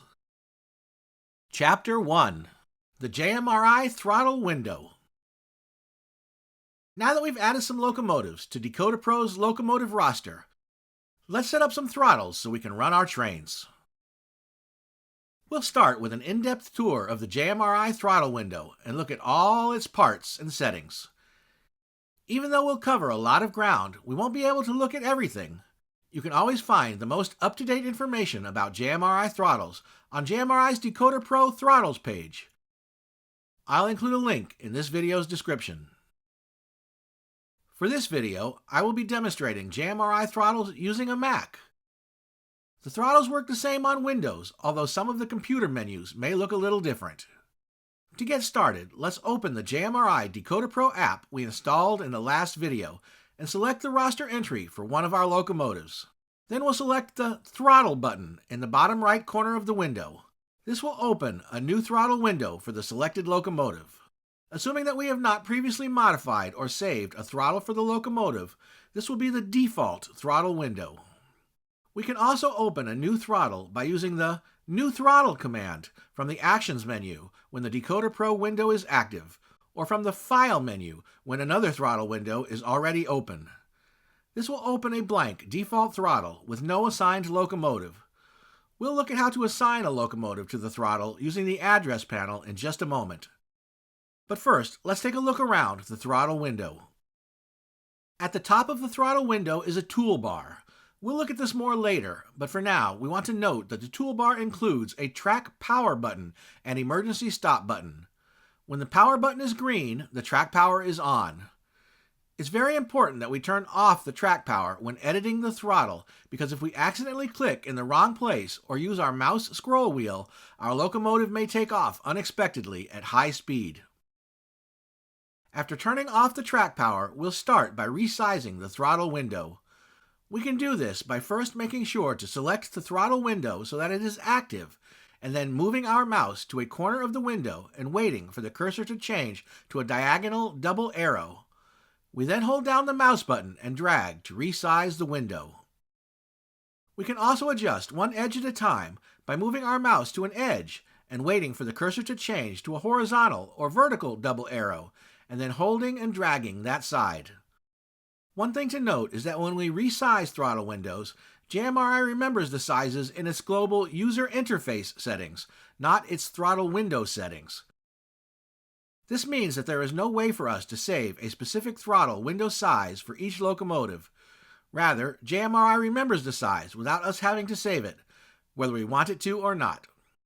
However, we can have more than one throttle window open at a time, and JMRI will remember the window sizes for each window based on the order in which we open them and how many throttles we have open on the screen at one time.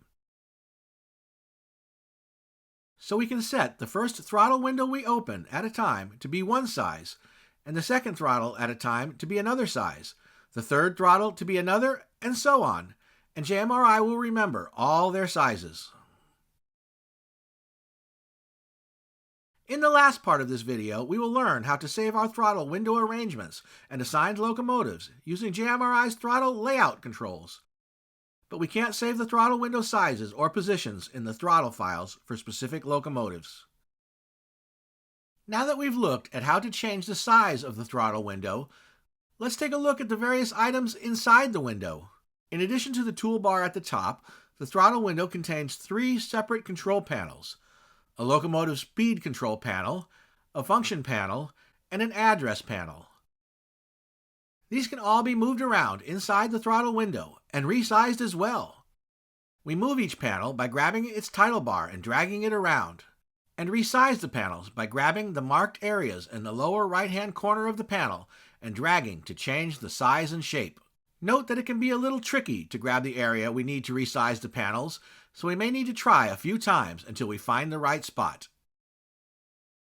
When we resize the panel, its contents will move around and adjust to fit the new size. JMRI will add scroll bars to the function panel if needed, but not the other panels. If some of our control panels are outside the boundaries of the throttle window, we can use the Get All Current Throttle Components in Bounds command from the View menu. This will move, and in some cases resize, the individual control panels to fit in the throttle window. However, this may result in some overlapping of the panels, so it is not a perfect solution. You will still likely need to adjust the control panel sizes by hand, but it may still be helpful. The individual control panels can also be closed by clicking on the Close button in the panel's title bar. Note that Windows users should not use the Minimize button on the control panels.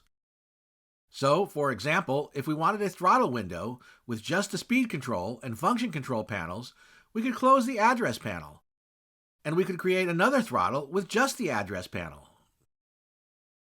To reopen a closed panel, we select the throttle window and use the View menu to reactivate any closed panels. Note that the speed control panel is called Control. There is also a speed display panel called Speed that can be activated in the menu to show the locomotive's scale speed, but I have not used it and it is not clear what type of hardware or software setup is needed to support it.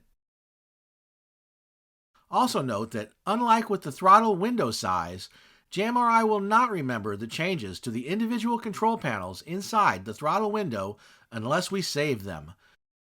So let's look at how we can save our changes to the throttle.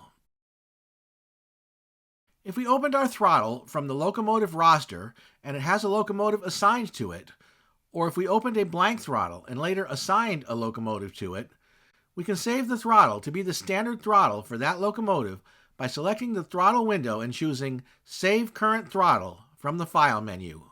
This will save the throttle with the same name as the roster ID for our locomotive, which we can also see displayed in the title bar of the throttle window. Now, whenever we open a throttle for that locomotive from the locomotive roster screen, this is the throttle that will appear. Every time we save current throttle in this way, it will overwrite our previously saved settings for the selected locomotive's throttle. However, the throttle for other locomotives will not be affected. But we can also save the throttle with a new name or overwrite another locomotive's throttle by choosing the Save Current Throttle As command from the File menu. This will open a Save dialog box that will allow us to name our new saved throttle. We can either create a new throttle with a new name or overwrite an existing throttle with the current throttle settings. So we might choose to save an alternate throttle arrangement that we use in certain situations for a particular locomotive, or we can copy one locomotive's throttle settings to another locomotive. We can even do this using a throttle that does not have a locomotive assigned, such as the default throttle. Note that the saved throttle files are stored in the Throttle folder inside our My JMRI Railroad Preferences folder. We can easily access this folder from our computer by using the File Locations command in the JMRI Help menu and then selecting Open User Files Location. We can then copy, delete, organize, and rename the throttle files if we choose. We can also edit them directly since they are simple XML text files. This can be especially helpful for copying a whole bunch of custom throttle settings, such as function button labels, from one locomotive to another. However, that is a bit beyond the scope of our topic for today, so we'll cover that in a later video. Now let's go back and take a closer look at the toolbar at the top of the window where we used the power button earlier. We have already seen the emergency stop and power buttons. The emergency stop, or E-stop button, will send a command to immediately stop all locomotives controlled by JMRI. As I mentioned previously, the power button will appear green when the track power is on and red when the power is off. If the button is yellow, it means that JMRI has lost its connection or is still trying to connect to the command station and doesn't know whether the track power is on or off. We have already seen how we can have multiple throttle windows open at the same time. The plus button on the left end of the toolbar allows us to have multiple throttles in a single window. When we click this button, a new throttle will appear in the existing window, and we can assign a locomotive to it using the address panel, which we'll explore further in a bit. We can continue adding more throttles into the window using the plus button. We can cycle through the throttles using the left and right arrow keys. The regular arrow keys cycle through each throttle in the window, while the curved arrows jump to the next running locomotive based on its throttle speed.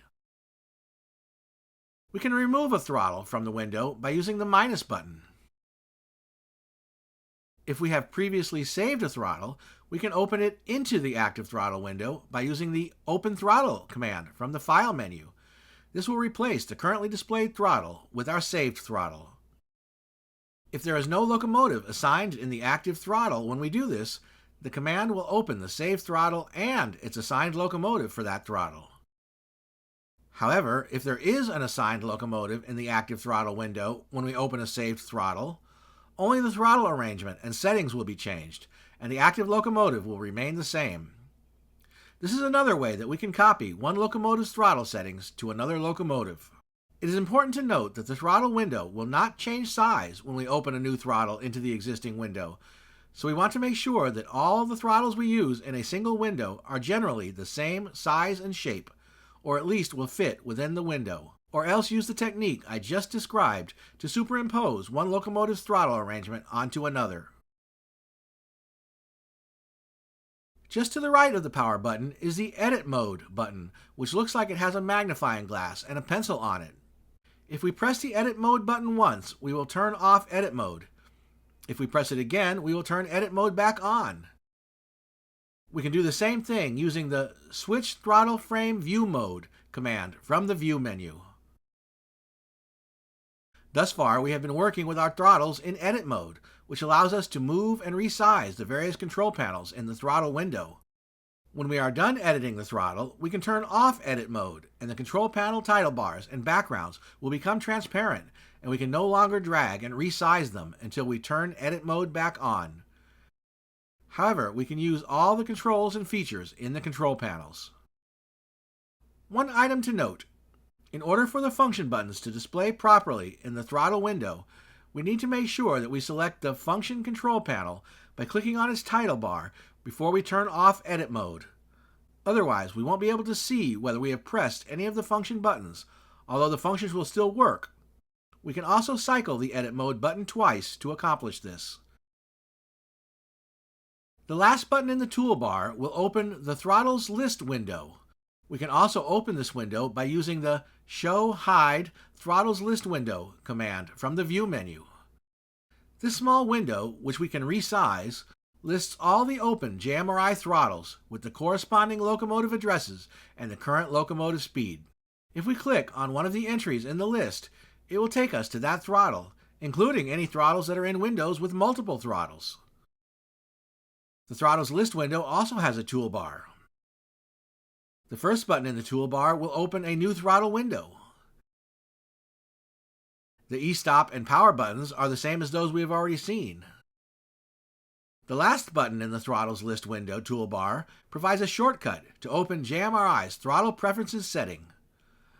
We'll look at these in the next part of the video. To close the Throttles list window, we'll click the Close button in its title bar. We've now looked at all the buttons in the throttle window toolbar, but there's one more thing to know about the toolbar. We can move it, or even turn it off and hide it altogether. To move it, we grab the toolbar in an area where there are no buttons. We can then drag it to any of the other edges of the window. If we align it properly, it will snap into place in the throttle window when we stop dragging and release the mouse button.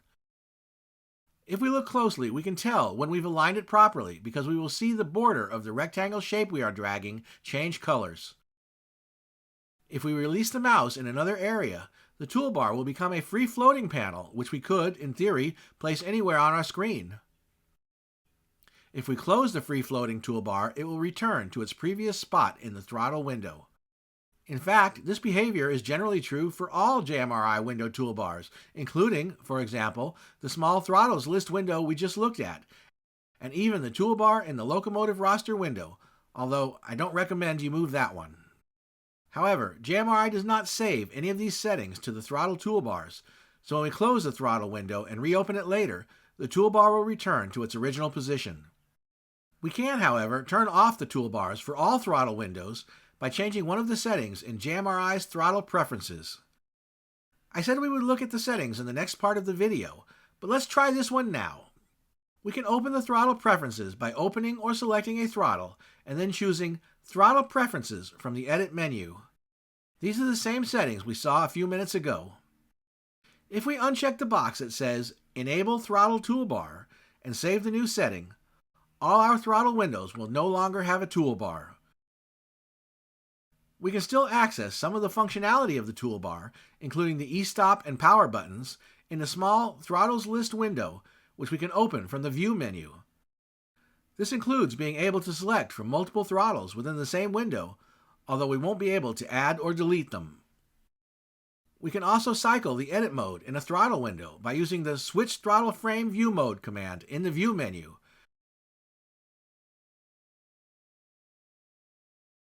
And when we are ready, we can re-enable the toolbar in our throttle windows at any time by changing the preferences setting back to its original state. I told you we had a lot of cars to switch, and we're almost done with this cut, but there are a few more items on our list before we move on. Thus far, the names of our throttle windows have matched the Locomotive roster IDs of the locomotives we select in the throttle. However, we have a couple of other options we can choose from for our throttle window names.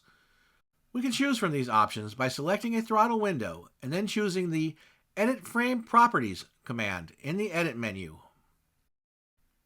We can choose to have the title of the throttle window be the locomotive's address, followed by an L or an S in parenthesis, indicating a long or short DCC address, text of our choosing, a combination of both in either order, or the JMRI Locomotive Roster ID, which is the default setting. We might choose to do this to help standardize or simplify the names of our throttle windows if our roster IDs are too unwieldy, or to help with certain types of automations and macros, which is beyond the scope of this video series. Note that JMRI does not save this change when we save our throttles, but does change the setting with throttle window layout files, which we'll learn to use later in the video. Now let's look at one last feature of the throttle window, the ability to display a graphic image background in the window. To do this, we add a graphic image to our locomotive's roster file, as I briefly touched on in my last video, and then change one of JMRI's throttle preferences setting. Let's see how this works. First, let's go back to our locomotive roster and select our locomotive. Then, as we saw in the last video, we select the Labels and Media button at the bottom right corner of the window, just below the Program button. This will open up the simplified editing window that we saw in the last video when we added our locomotive's roster icon. At the top of the window, we'll select the Roster Media tab. We can now drag and drop an image of our choice from our computer onto the large box at the top of the window. JMRI supports several image formats, including JPEG, PNG, and GIF, but you may need to convert your file if its format is not supported. After we add our image to the box, we'll click the Save to Roster button and close the window. Now, we need to turn on the graphic image background with another one of the settings in JMRI's throttle preferences. Again, we can open the throttle preferences by opening or selecting a throttle and then choosing Throttle Preferences from the Edit menu. In the Throttle Preferences window, we'll check the box that says Use Raster Image as Background and then click Save. Now, when we open our locomotive's throttle and press the Edit Mode button to turn off editing mode, we'll see the image we just added as the background of the throttle. Note that in the current version of JMRI that I am using for this video, the background images are being displayed even when this checkbox is off. I'm not sure why. Note that by default, JMRI shrinks the image to fit within the throttle window. As we resize the window, the image resizes as well. We can change this with another one of JMRI's settings in the throttle preferences. Again, we can open the throttle preferences. This time we'll also check the Do Not Scale Image box and save our changes. Now when we open our throttle, we will see the full-sized image in the background, and it will not change size when we resize the throttle window. It may be helpful to resize the image before we add it to JMRI if we want our throttles to be a certain size on our screen. Also, while I have used pictures of my locomotives for the background in these examples, we do not have to do that and can use any image we want. Maybe we'd like to use a railroad logo. Or maybe we'd like a throttle that looks like a commercial throttle. Or maybe we'd just like to create our own look. We can even do all of these at once. The choice is up to us. At last, we have finished our first cut of cars. Whew! It looks like it's going to be a long day. But that's life on the railroad.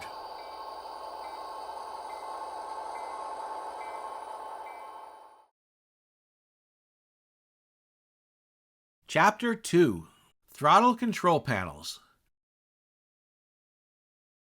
Now that we've looked at the overall throttle window and its settings, let's take a closer look at each of the individual throttle control panels. The first control panel we will look at is the Speed Control Panel, which is just called Control Panel in the title bar and menu. This panel includes a speed step menu, throttle speed slider, and forward and reverse buttons, along with idle and stop buttons. By default, the Speed Control Panel includes a speed step drop-down menu at the top. Depending on how your locomotive's decoder is configured, you may only see one option, the set number of speed steps currently configured on the locomotive. Just below the speed step menu is the speed slider. This slider allows us to change the speed of our locomotive. There are several different ways we can operate this slider. We can grab the slider and drag it with our mouse, or we can just click our mouse anywhere near the range of the slider and it will immediately jump to that position, even if our mouse is not right on the speed selector. This is one of the reasons why we want to make sure that the power is off when we are editing the throttle window. We can also operate the speed slider using the scroll wheel on our mouse, if it has one. Our mouse does not even need to be in the speed control panel part of the throttle window for this to work. The scroll wheel will move the slider as long as the mouse is anywhere inside the throttle window other than the functions panel. This is yet another reason why we want to make sure the power is off when editing the throttle window. Finally, we can move the speed slider using a variety of keyboard shortcuts.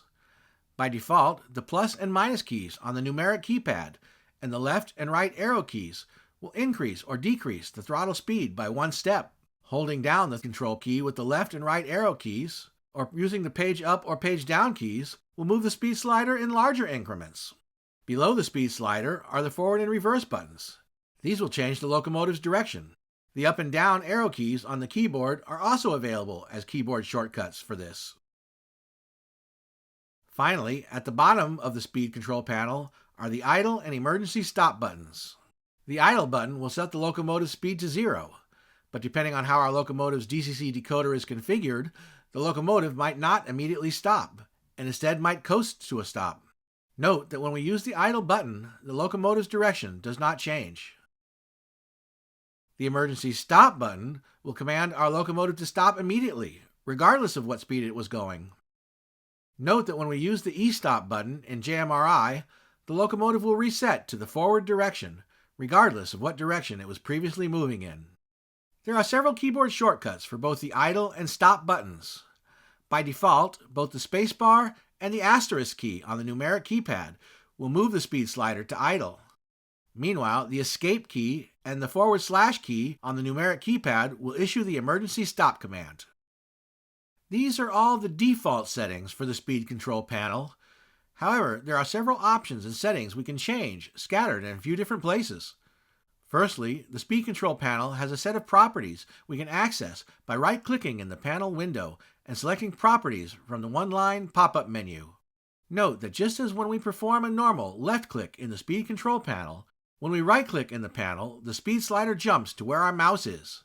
Did I mention that it is important to make sure that the power is off when we are editing the throttle window? Do you need any more reasons? Maybe it's best to click near the bottom of the panel. In any case, when we right-click and select Properties, a small window will open that will allow us to edit some of the speed control panel properties for this throttle. The first 3 round radio buttons let us select how we want the speed to be displayed on the speed control panel. Displaying the speed from 0 to 100% is the default setting.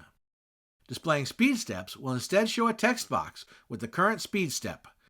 In this example, where we are using the typical 128 speed steps, the number will range from 0 to 126. We can change the speed using the small arrows on the panel next to the text box displaying the speed, or by typing a number from 0 to 126 directly into the box. We can also use the scroll wheel on our mouse, but the other keyboard shortcuts we used earlier only partially work here. The last radio button lets us display the speed continuously, from -100 reverse to 0 to +100 forward. This is sometimes called a switching or shunting throttle, and is useful when we have to make a lot of slow speed back and forth switching moves with our locomotives. With this type of slider, the locomotive will automatically switch from forward to reverse as we adjust the throttle. As with the default slider, the mouse wheel and all the keyboard shortcuts also work. This is what I use on my small D-Saver switching puzzle layout. In addition to the 3 radio buttons, there are also 2 checkboxes in the Properties window. The first checkbox instructs JMRI to track the speed slider in real time. This only applies when we drag the speed slider with our mouse. Normally, when we drag the speed slider with our mouse, JMRI will not send an update to the command station until we release the mouse. When we instruct JMRI to track the speed slider in real time, it will send speed updates in real time as we are moving the slider. The second checkbox allows us to hide the speed step menu at the top of the speed control panel. If our locomotives are all configured to always use 128 speed steps, we may as well hide the menu to free up the real estate. If we want to run locomotives with 25 or 30-year-old decoders that only use 14 speed steps, we might want to keep the menu to have that option. Finally, there is a box where we can set a throttle function to switch our speed slider between the default 0 to 100 slider and the -100 to 0 to +100 switching shunting slider. This way we can change the throttle slider on the fly from our throttle or controller without having to go into JMRI. Note that this only works with the default or continuous slider options. It does not work with the numeric speed step display option. Also note that assigning a function button to switch the sliders has no impact on how that function also affects the locomotive. So if, for example, we assigned F1 to switch the sliders, and F1 also activates the bell on our locomotive, then every time we turn the bell on or off, the speed slider in the throttle will switch as well. So we will want to be strategic about which function, if any, we assign to this task, and either select an unused function or a function on our locomotive that we only want to use with the continuous switching shunting slider. This covers all the speed control panel properties we can edit in the Properties window. Note that when we change these properties, we are only changing them for the current throttle and the current locomotive. None of the other throttles are affected. Moreover, all the properties will revert to their previous settings unless we save the throttle. However, once we save the throttle, JMRI will remember the settings for the locomotive we have used. In addition to the throttle-specific speed control panel properties, There are also some additional preferences that we can set in the JMRI settings menu that apply to the speed slider.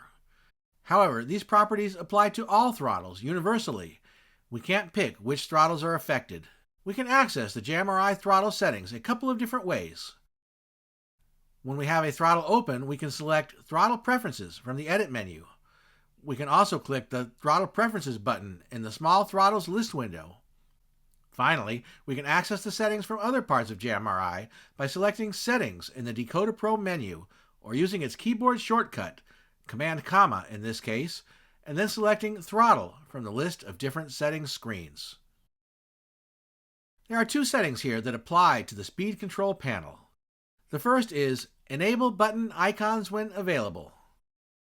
This will change the forward and reverse buttons in the panel to be up and down arrows, and the idle and stop buttons to be a red circle and stop sign. The second setting that applies to the speed control panel is Use large speed slider and control buttons. This gives the speed slider a very different graphical look. It also greatly increases the size of the text if we choose to display speed steps instead of a slider.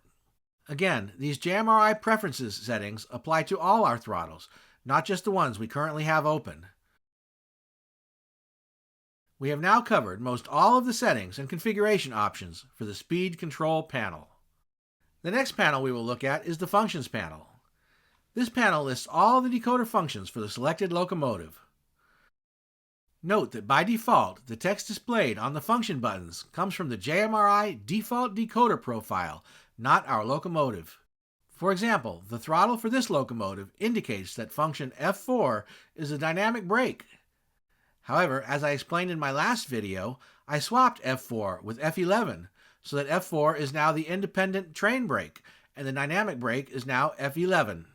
If we check the locomotive settings in DecoderPro, we can see that this is the case. However, JMRI does not update the throttle function buttons for us, so we'll have to do that ourselves. We'll learn how to do that and look at the rest of the settings for the function panel in the next part of the video. Before we do that, however, let's spend a moment looking at the last panel in the throttle window, the Address panel. The Address panel lets us select the locomotive or consist we want to control with this throttle. We can do that by entering the locomotive or consist address in the box and hitting Return, or pressing the Set button, or by selecting a locomotive or consist from the drop-down menus. There is also a button to access JMRI's Consist tool to build a new consist, but we are not going to cover that in this video.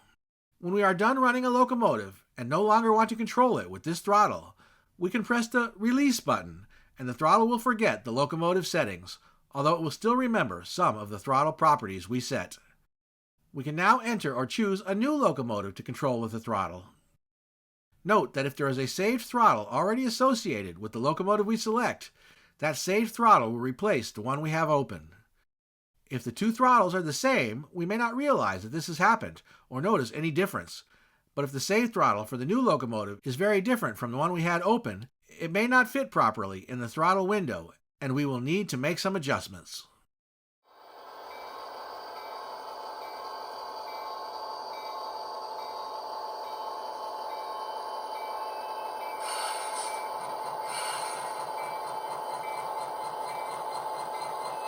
We finally finished setting out another batch of cars.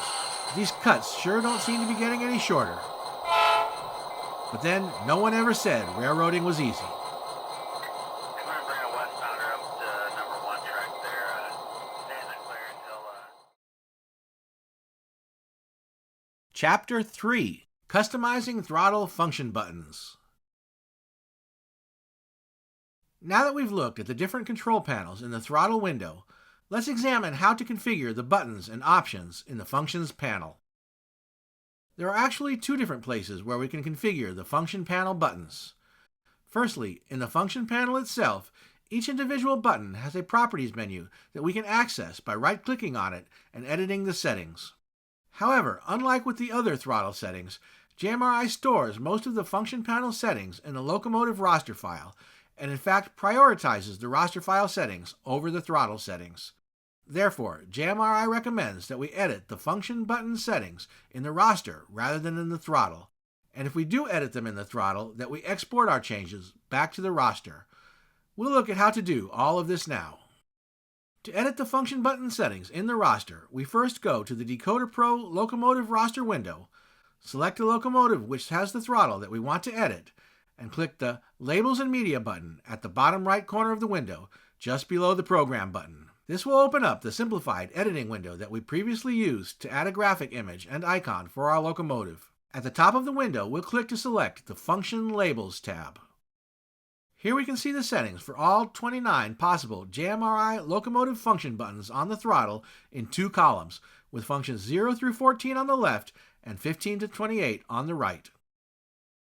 Technically, the throttle can have many more than 28 function buttons, but the additional buttons would be used for things like controlling turnouts and routes, which is beyond the scope of this video, so we will ignore those for now. For each function button, we will see a few different settings we can edit. First, we will see the text or label that is displayed on the function button in the throttle window. As we saw earlier, the labels that we currently see here are those that came from the JMRI decoder configuration file and not those that are programmed on our locomotive. We'll come back and fix that and look at the labels further in just a moment.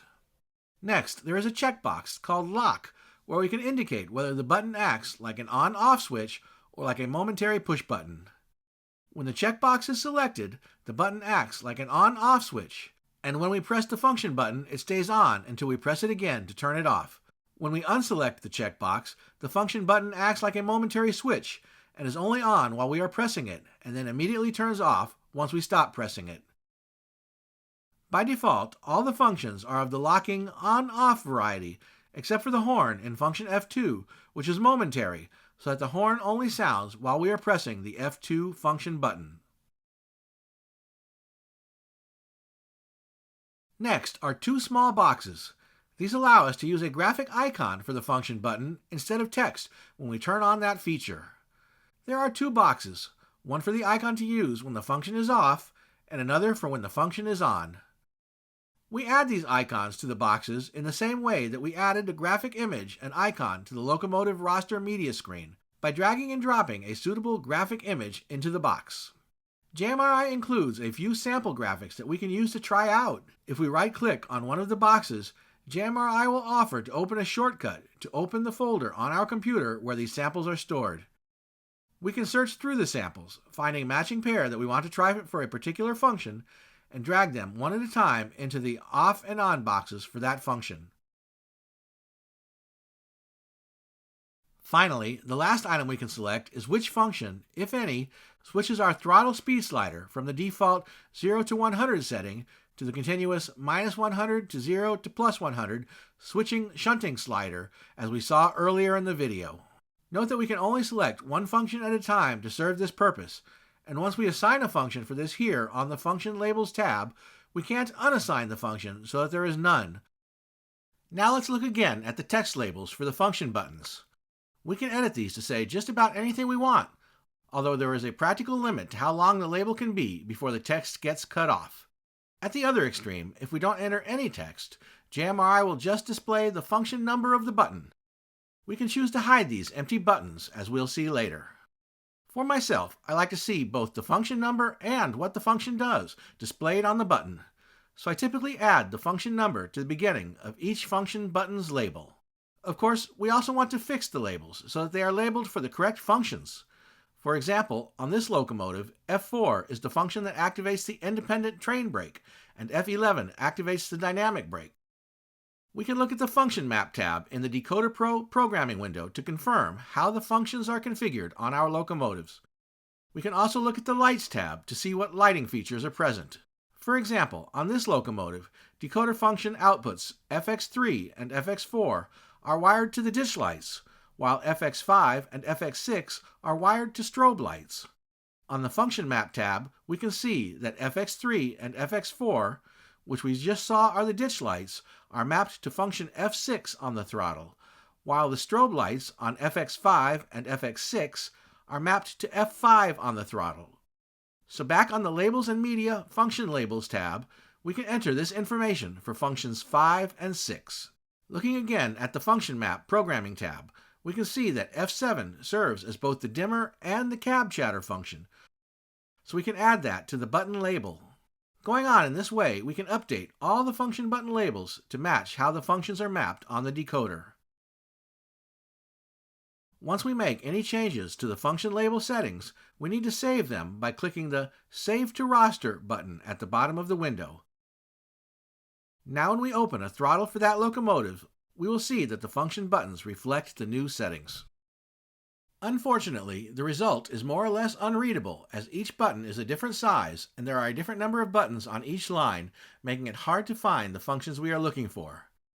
JMRI automatically changes the size of the buttons within the limits that we saw previously to match the length of each button's text, and there is not an option for us to specify a fixed size. We can get around this limitation by adding some blank spaces to each function button's label. For my Athearn Genesis locomotives with Tsunami 2 sound decoders, I find that about 20 characters is the right length for the button labels, but you may want to try a few different settings to see what you like best. So again, we'll go to the Function Labels tab in the Labels and Media window and add some blank space to each button's label. We'll count the number of characters so each label has about 20 in total. Don't worry if it's not perfect. We'll see how we can tweak the results in a moment. Again, we'll save the changes and open a throttle window for our locomotive to see the results. Things are already looking much better. However, we can see that we still have all the buttons for the unused functions displayed on the throttle. We can hide these with a JMRI Throttle Preferences setting. We'll open that window using any of the methods that we did before: the DecoderPro settings menu, the keyboard shortcut, the Edit Throttle Preferences menu, or the button on the toolbar in the throttle list window, and check the box that says Hide Undefined Roster Function Buttons. Then we'll save the change. Now, when we go back to our throttle window, we will see that the buttons for all the unused functions are gone. Much better still. Now we can tweak the individual buttons to make them line up nice and neat. I carefully counted the first few buttons to make sure they all had exactly 20 characters in them, including blank spaces. Now we can see which buttons need adjusting. We could do this on the Function Labels tab where we were before, but we can also do this directly in the Throttle Function panel. To edit a button's label, we will right-click on the button and choose Properties. We can then add or delete an extra space at the end of the label and click the Apply button to see the results. We can keep doing this until we are happy with that button and then move on to the next.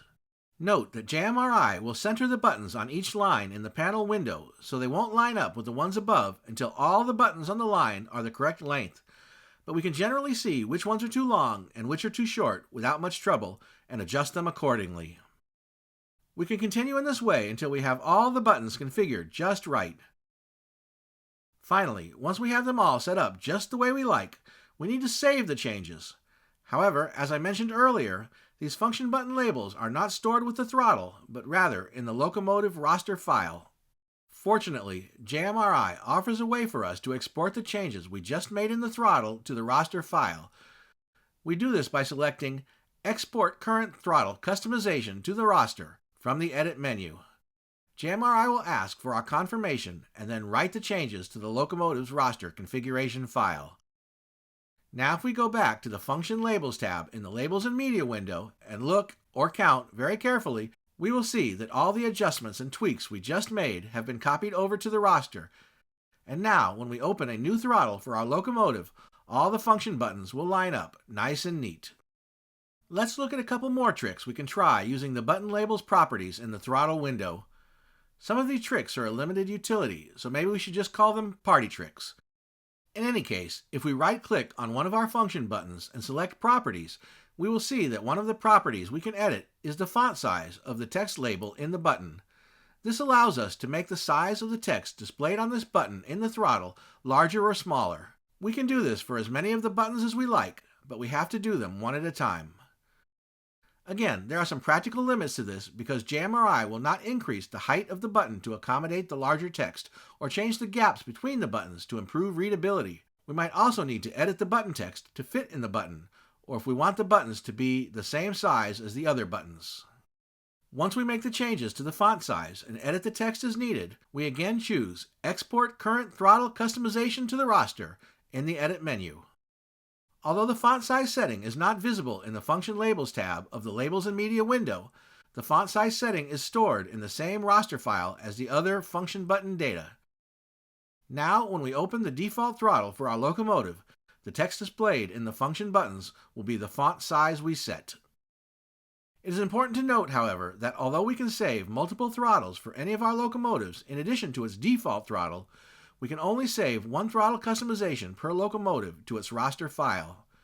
So for example, if we wanted to have a minimalist throttle in addition to our default throttle with just the function numbers displayed on the buttons, we could not do that without changing all the button labels in the roster, which would affect the default throttle as well. One way to get around this limitation is to create a duplicate copy of our roster entry just for its throttle settings. This is not a perfect solution, as it can create its own set of challenges, trying to manage multiple roster entries for the same locomotive. Nevertheless, we'll look at how to do this in a future video. There is one more trick we can use by editing the function button properties. Let's take a look at our function buttons again. We can see that we have one extra function sitting by itself in the bottom row. Maybe there is an extra function in the function panel that we don't need. How about this steam generator on F24? As I mentioned in my last video, Soundtracks includes sounds for the steam generator in its diesel locomotive DCC decoders for modelers who want to model running passenger trains with diesel head-end power.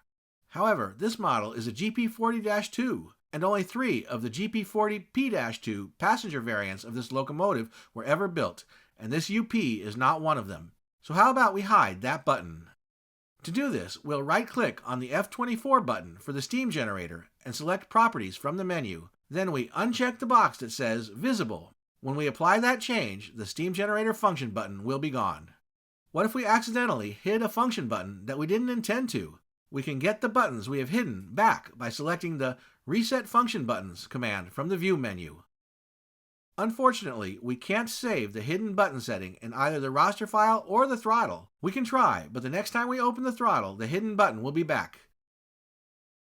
If we really wanted to keep this button hidden, we would have to delete the button's label text on the Function Buttons tab in DecoderPro's Labels and Media window.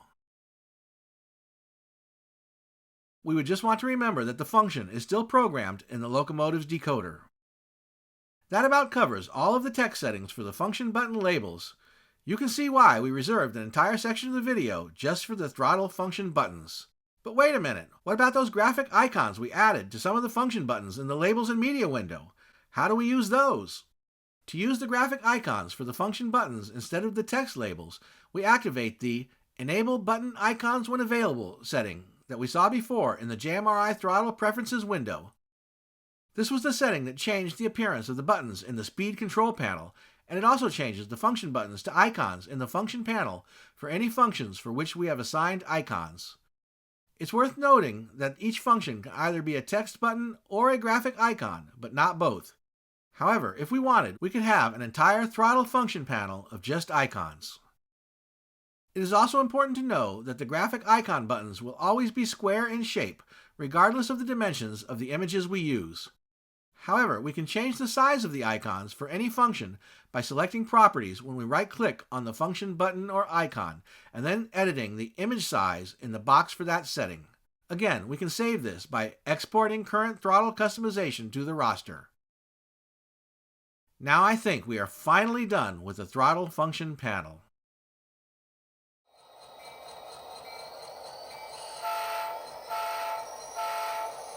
That was some serious switching we had to do right there.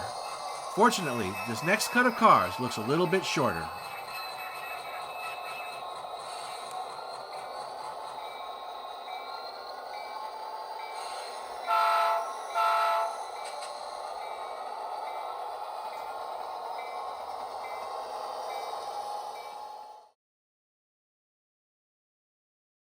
Chapter 4.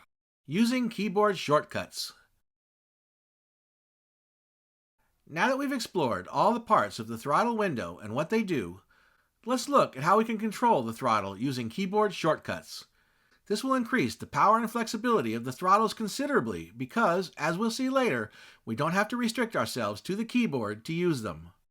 Note that, depending on our computer, Some of JMRI's default keyboard shortcuts may not work because those shortcuts are reserved for the operating system. For example, certain function keys may be reserved for adjusting the volume or the brightness of a laptop screen. Fortunately, JMRI allows us to add our own keyboard shortcuts to overcome these limits. We can view and edit all the Throttles keyboard shortcuts on the Keyboard Controls tab in JMRI's Throttle Preferences window, which you may recall there were several ways to get to. For each control, the keyboard shortcut or shortcuts are listed. JMRI can support multiple keyboard shortcuts for each control. To add a new keyboard shortcut for a particular control, we click in the empty box on the right side of the screen in that control's row. We may not see any visible response from JMRI, but it will know where we've clicked. We then type the new keyboard control shortcut we want to use for that control, and JMRI will add it to the list. Again, we can add multiple shortcuts for each control, but we should not use the same shortcut for different controls, as this could lead to unintended consequences. To delete a shortcut, we click on the button with an X just to the left of the shortcut we want to delete. If we accidentally make a mistake, we can click the Cancel button at the bottom of the screen. Otherwise, when we are done with our edits, we can click Save to record the changes. Note that JMRI will also record any key modifiers we use with our keyboard shortcuts, including the Shift key, the Command or Control key, the Alt or Option key, as well as combinations of those keys. Also note that JMRI makes a distinction between the number keys on the typewriter portion of the keyboard and the keys on the numeric keypad portion of the keyboard. JMRI makes extensive use of the numeric keypad, as well as the arrow and navigation keys for its default shortcuts. Let's take a look at those now. The first batch of keyboard shortcuts provide ways to navigate to the different parts of the throttle window. These are probably mostly helpful for various scripting and automation routines, so of limited benefit to us, but there are a few we may be able to use. The C, F, and A shortcuts, along with K and L, might be helpful if one of our control panels is hidden behind another in the throttle window. And the Insert and Delete buttons allow us to cycle through all our active throttle windows, while the Home and End buttons allow us to cycle through multiple throttles in a single window. Overall, these are probably not something we are going to use a lot, but the rest of the shortcuts are going to be very valuable. The next batch of shortcuts are the throttle speed control shortcuts. We looked at these earlier when we first looked at the throttle speed control panel. These include multiple keyboard shortcuts to control the speed and direction of the locomotive, including the arrow keys, the plus and minus keys on the numeric keypad, the spacebar, the escape key, and more. In fact, JMRI is configured to allow us to control most all of the main features of our locomotives using just the numeric keypad. But what if we want to use a keyboard that doesn't have a numeric keypad? Let's add a couple of keyboard shortcuts to control the speed from the typewriter plus and minus keys. We'll click the rightmost empty box in the row for the Increment Speed control and tap the plus key. Actually, this is the equals key since plus is the shift function, but we don't want or need to press the shift key to increase the throttle, so equals will be fine. Then we'll do the same with the minus key for the Decrement Speed control. After we save our changes, we can now control the speed of our locomotives using the plus and minus keys on our main keyboard. Or maybe we'd rather use the comma and period keys. Or maybe we'd like to use the I, J, K, and L keys as substitutes for the 4 arrow keys. We can set up almost any keyboard shortcuts we like.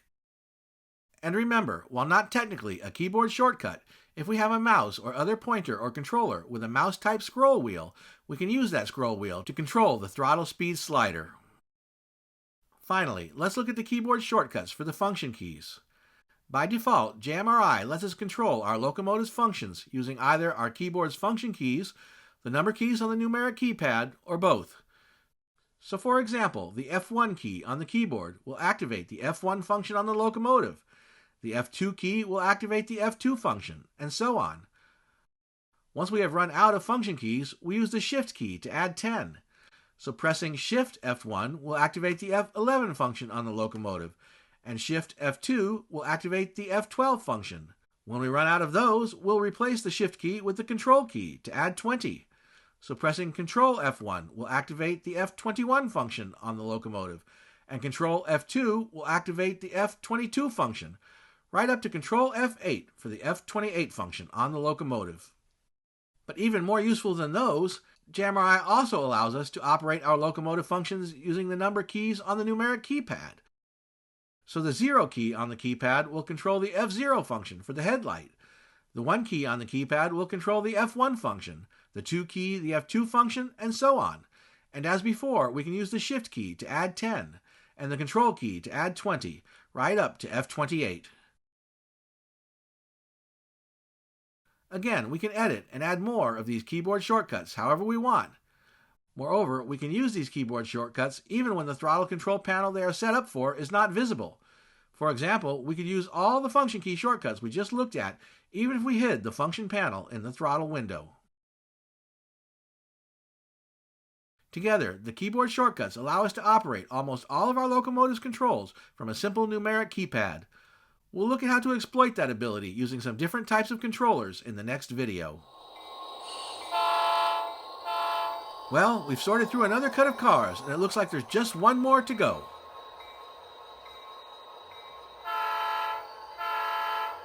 Don't get too comfortable though, because it looks like we've still got some tricky moves to complete before we're done.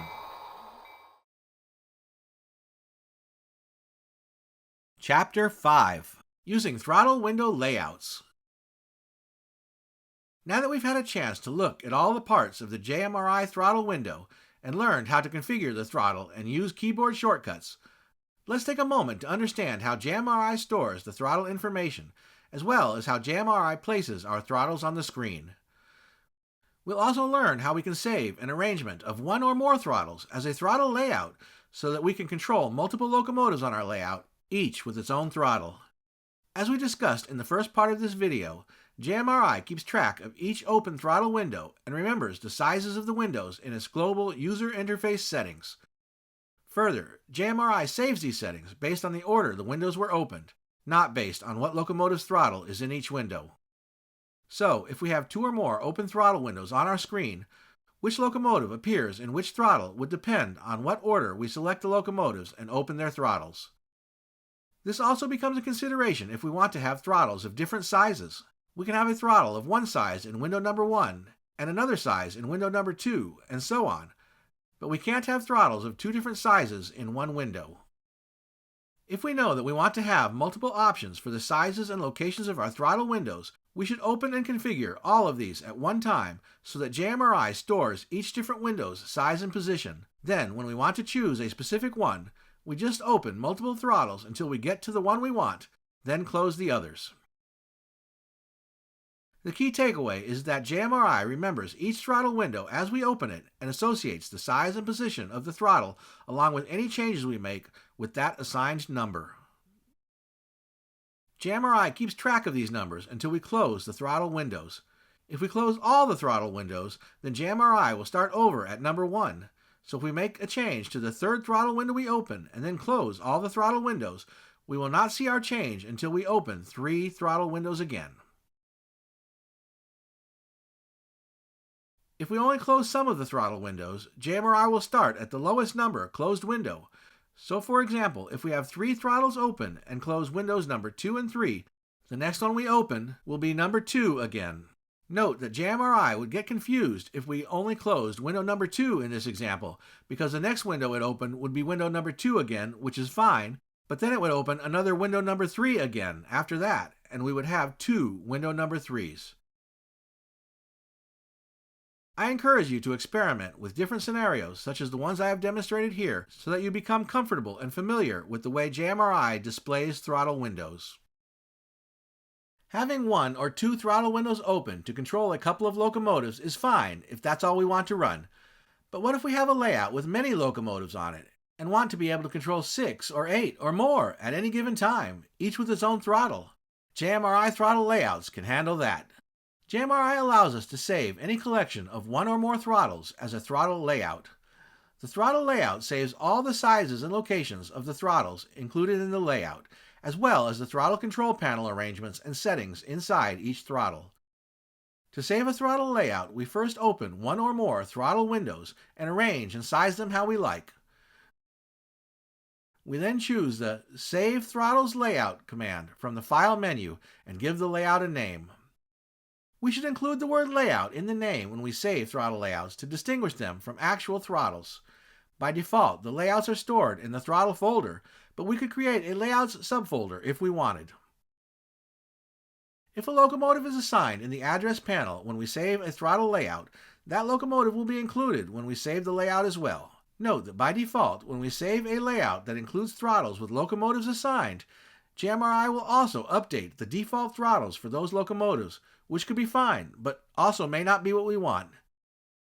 We can disable this by unchecking the Save Throttles when Saving Throttle Windows Layout box in the JMRI Throttle Preferences settings window. We can open a saved layout by first opening any throttle and then choosing the Open Throttles Layout command from the File menu and selecting our desired layout. JMRI will ask us if we want to close the currently open throttles before we open the new ones, which JMRI calls Replace, or keep the throttles we currently have open and add the saved throttles from the layout to the screen, which JMRI calls Merge. Note that nothing is actually being replaced or merged. This choice just determines which throttles are shown on the screen for this session. There are a few things about throttle layouts that is helpful to understand when we use them so that we can understand why we might not always get the results we expected. As with when we open any JMRI throttle, JMRI will place the throttles we open from a layout in a throttle window and assign that window a sequential number.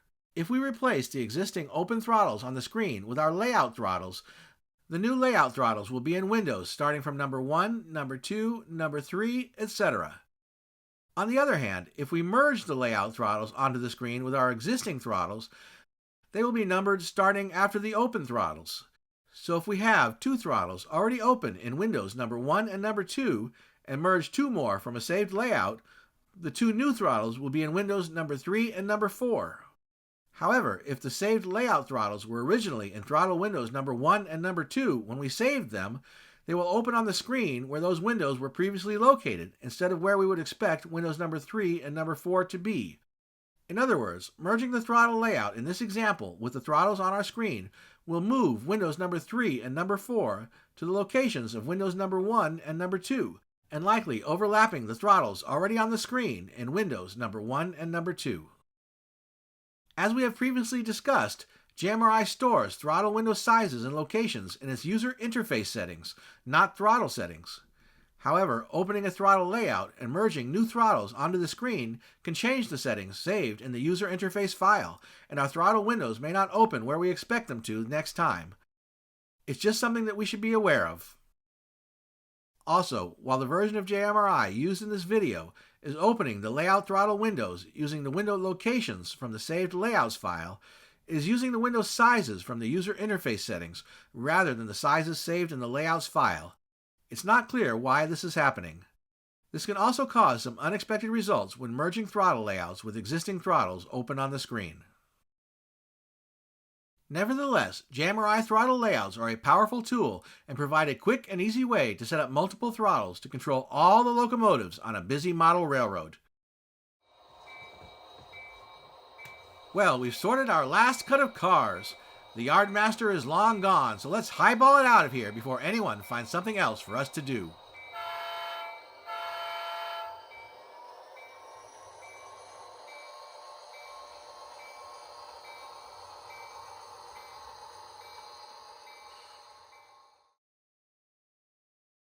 Chapter 6. Let's run some trains.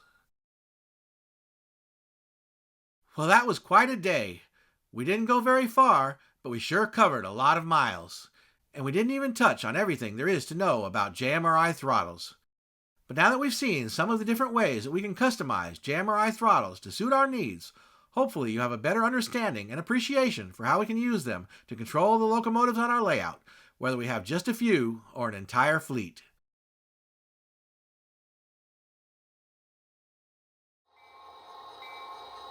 Check the oil and fuel, top up the sand, and fire up the prime movers. It's time to run some trains. All aboard!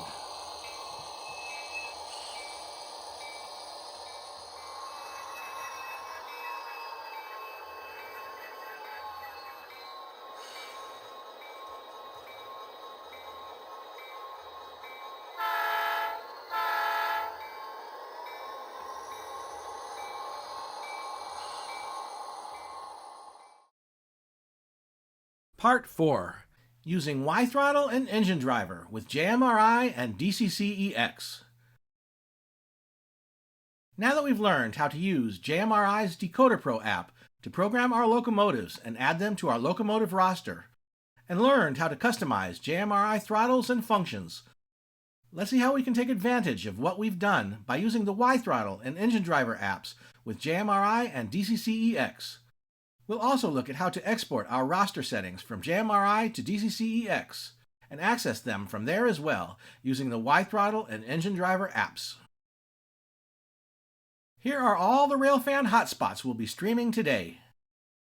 First, we'll check out how to start JMRI's WiThrottle server and check out JMRI's web server while we're at it.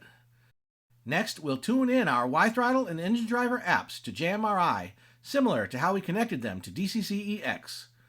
We'll channel surf in the WiThrottle and Engine Driver apps until we find our locomotive rosters and see how we can use them in the apps to control our locomotives.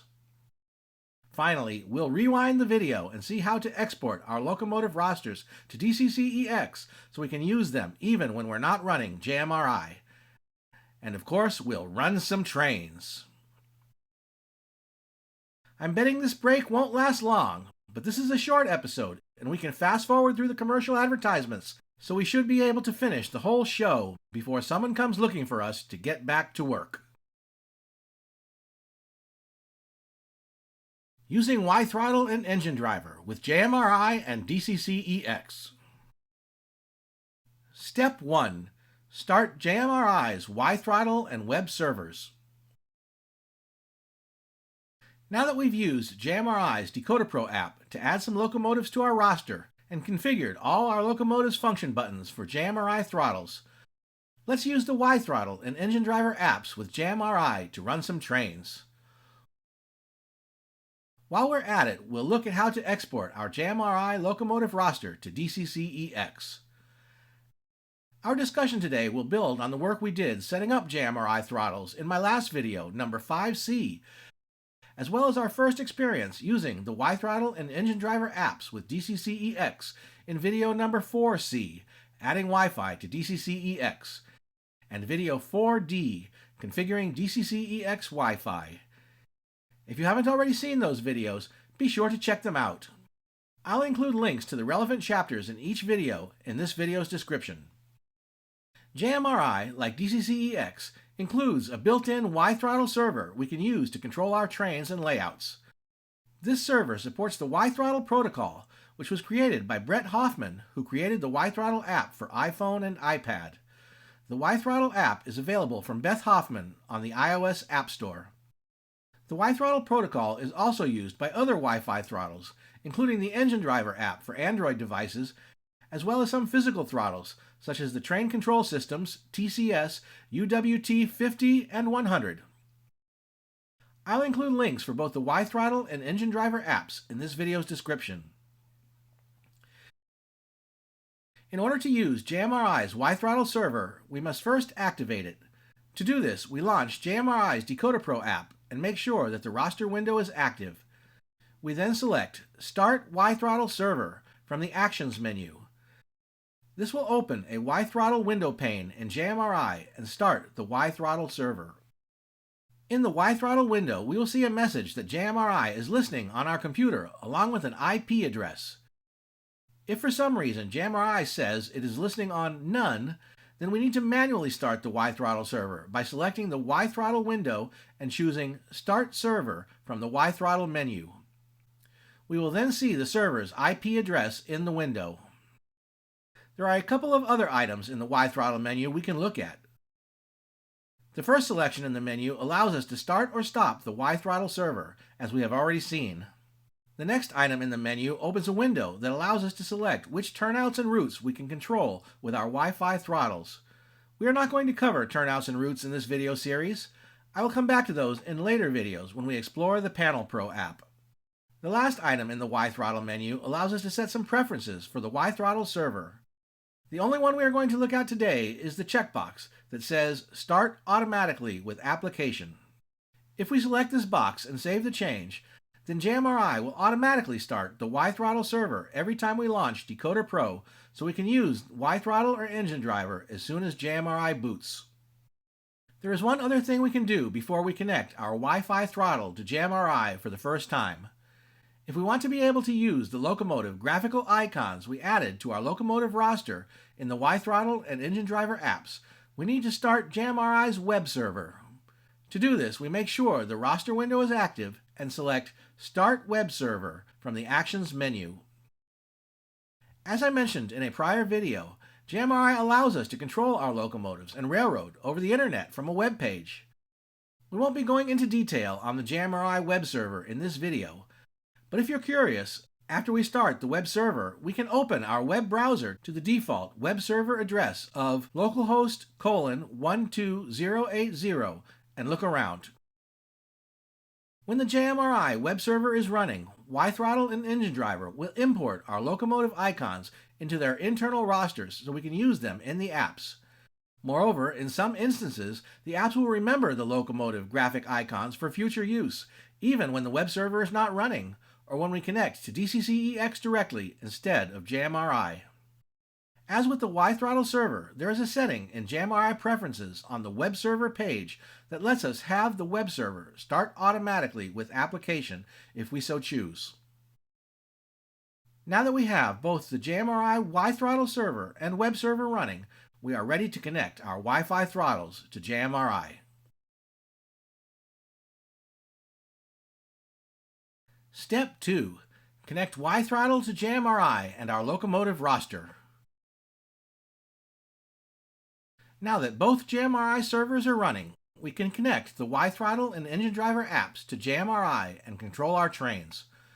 We will connect the apps to JMRI the same way that we connected them to DCC-EX in prior videos.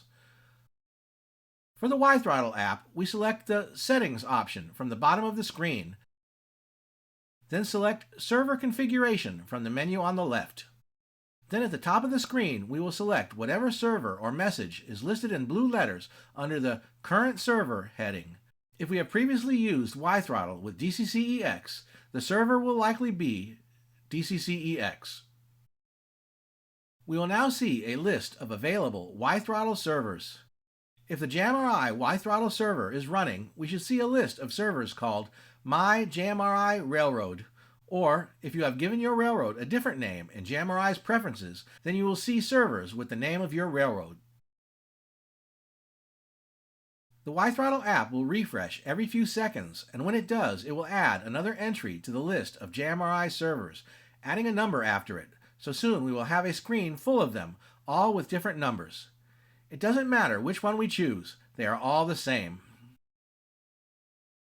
If for some reason we don't see the list of JMRI servers, we can enter the JMRI WiThrottle server IP address and port number in the WiThrottle app manually. We can find the IP address and port number in JMRI's WiThrottle server window. Once we select one of the JMRI WiThrottle servers, the WiThrottle app will connect and return us to the settings screen. We are now ready to select a locomotive or locomotives to control using the WiThrottle app. Note that at the bottom of the screen, we will now see a new selection option called Web Server. This is our connection to the JMRI web server that we started previously. If we click on Web Server at the bottom of the screen and then click on My JMRI Railroad, or whatever name you've given your railroad, at the top of the page, WiThrottle will open up a web page for our JMRI railroad. If we select all entries from the roster menu, we will see our JMRI locomotive roster on a web page in the WiThrottle app. We're not going to spend any more time looking at the web server today, but you can explore it further if you like. For now, however, let's press Settings at the top left corner of the screen to exit the web server window. Now, let's select the Address option at the bottom of the screen. This will take us to a window where we can select which locomotives we want to control. If we click on Roster at the top of the screen, we will see all the locomotives from our JMRI locomotive roster, along with their graphic icons. We can now select one of our locomotives and click the Set button in the top right corner. If we now select the Throttle option at the bottom of the screen, we will go to the Throttle window, where we will see a throttle slider along with buttons for all our locomotive's functions, filled out with the text labels we assigned in JMRI in the last video. If we now go back to the address window and select the Recent option at the top, we will see that the locomotive we just selected, along with its graphic icon, is at the top of the list. If we now go back to the WiThrottle app roster window, release the current locomotive, and quickly set and release each of the other locomotives in our roster, we will soon see them all included in the recent locomotives list. What's nice about this is that the WiThrottle app will remember our recent locomotives, including their graphic icons, as well as all our locomotive function buttons, even when we don't use JMRI. So if we connect the WiThrottle app directly to the DCC-EX WiThrottle server, even if we have not added our roster entries to DCC-EX, the WiThrottle app will still let us select those locomotives from the recent screen, and we can still use all our saved locomotive functions. However, we can also export our locomotive roster to DCC-EX, which will include all the function button settings, but not the graphic icons. We'll look at how to do that in step 4 of this video. But first, let's look at Engine Driver. Step 3. Connect Engine Driver to JMRI and our locomotive roster. Now that we've looked at how to connect the WiThrottle app to JMRI and import our locomotive rosters, let's do the same thing with Engine Driver. In order to use Engine Driver with JMRI, we need to make sure that its connection protocol is set for WiThrottle and not native DCC-EX commands. The default setting is the WiThrottle protocol, so it will only be different if we have changed it. When we launch Engine Driver, we will see the server selection screen. The top portion of the screen shows the servers that are currently active that Engine Driver can see. Below this are listed servers that we have previously connected to. Assuming that we are using JMRI with DCC-EX and have started the JMRI WiThrottle server, we will see both the DCC-EX server, assuming that our command station has Wi-Fi installed and configured, and the MyJMRI Railroad server, or whatever name you've given your railroad, in the list of discovered servers. We'll select the MyJMRI Railroad server by tapping on it in the Discovered Servers list, and Engine Driver will connect to JMRI. If we then press the Select button at the top of the screen and click the Server Roster Radio button in the selection window, we will see all the locomotives from our JMRI locomotive roster along with their graphic icons, assuming that the JMRI web server is running. If we now tap on one of our locomotives, Engine Driver will open a throttle screen for our selected locomotive, including a throttle slider and buttons for all our locomotive's functions with the text labels we created in JMRI. If we press the button at the top of the throttle window where our locomotive's name is displayed, it will take us back to the roster window. If we now click the radio button at the top of the list that says Recent Locos, we will see the locomotive we just selected at the top of the list. If we now press the button to release this locomotive and then select and release the rest of the locomotives in our roster, they will be added to the Recent Locos list. As with the WiThrottle app, we can now connect Engine Driver directly to DCC-EX on the DCC-EX WiThrottle server, and Engine Driver will show the locomotives from our roster in its list of recent locos. Unfortunately, Engine Driver won't remember all the locomotive function buttons. However, we can export our locomotive roster, including all the locomotive function buttons, to DCC-EX. We'll look at how to do that next.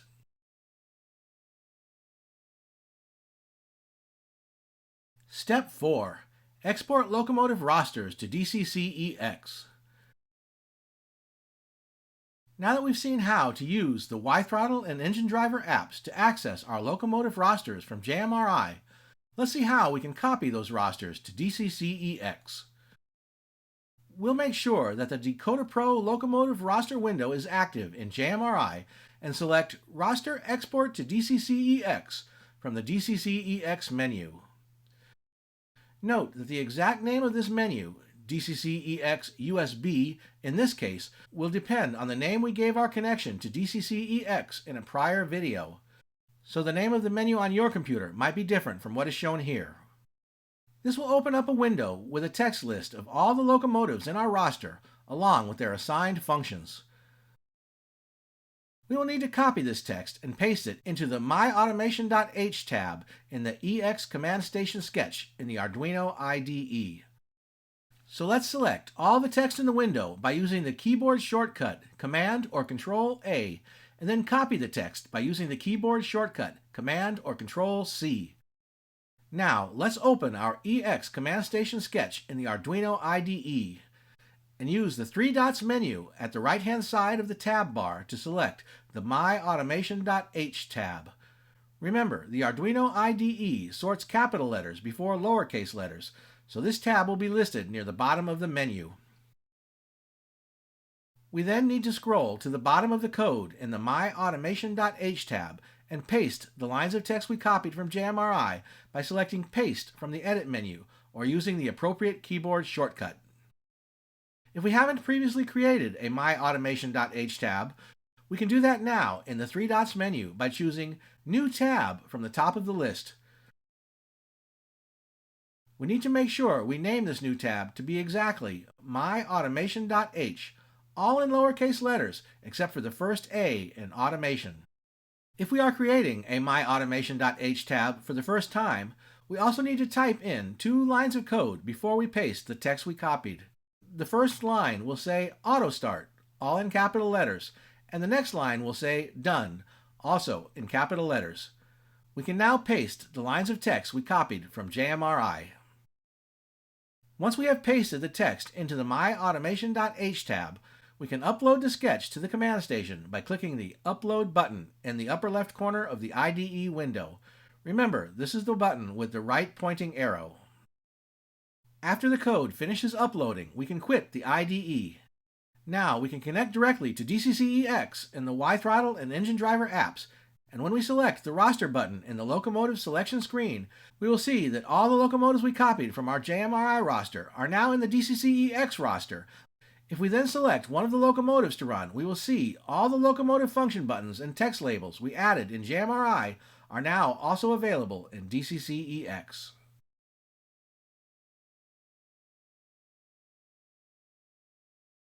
Step 5. Let's run some trains.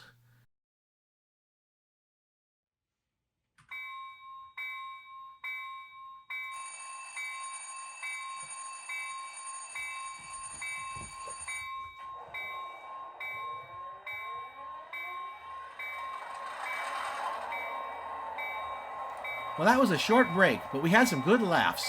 I was getting tired of watching videos anyway. NS-238 dispatcher, we're ready to take the signal at the diamond. Over. So grab your things and let's go run some trains.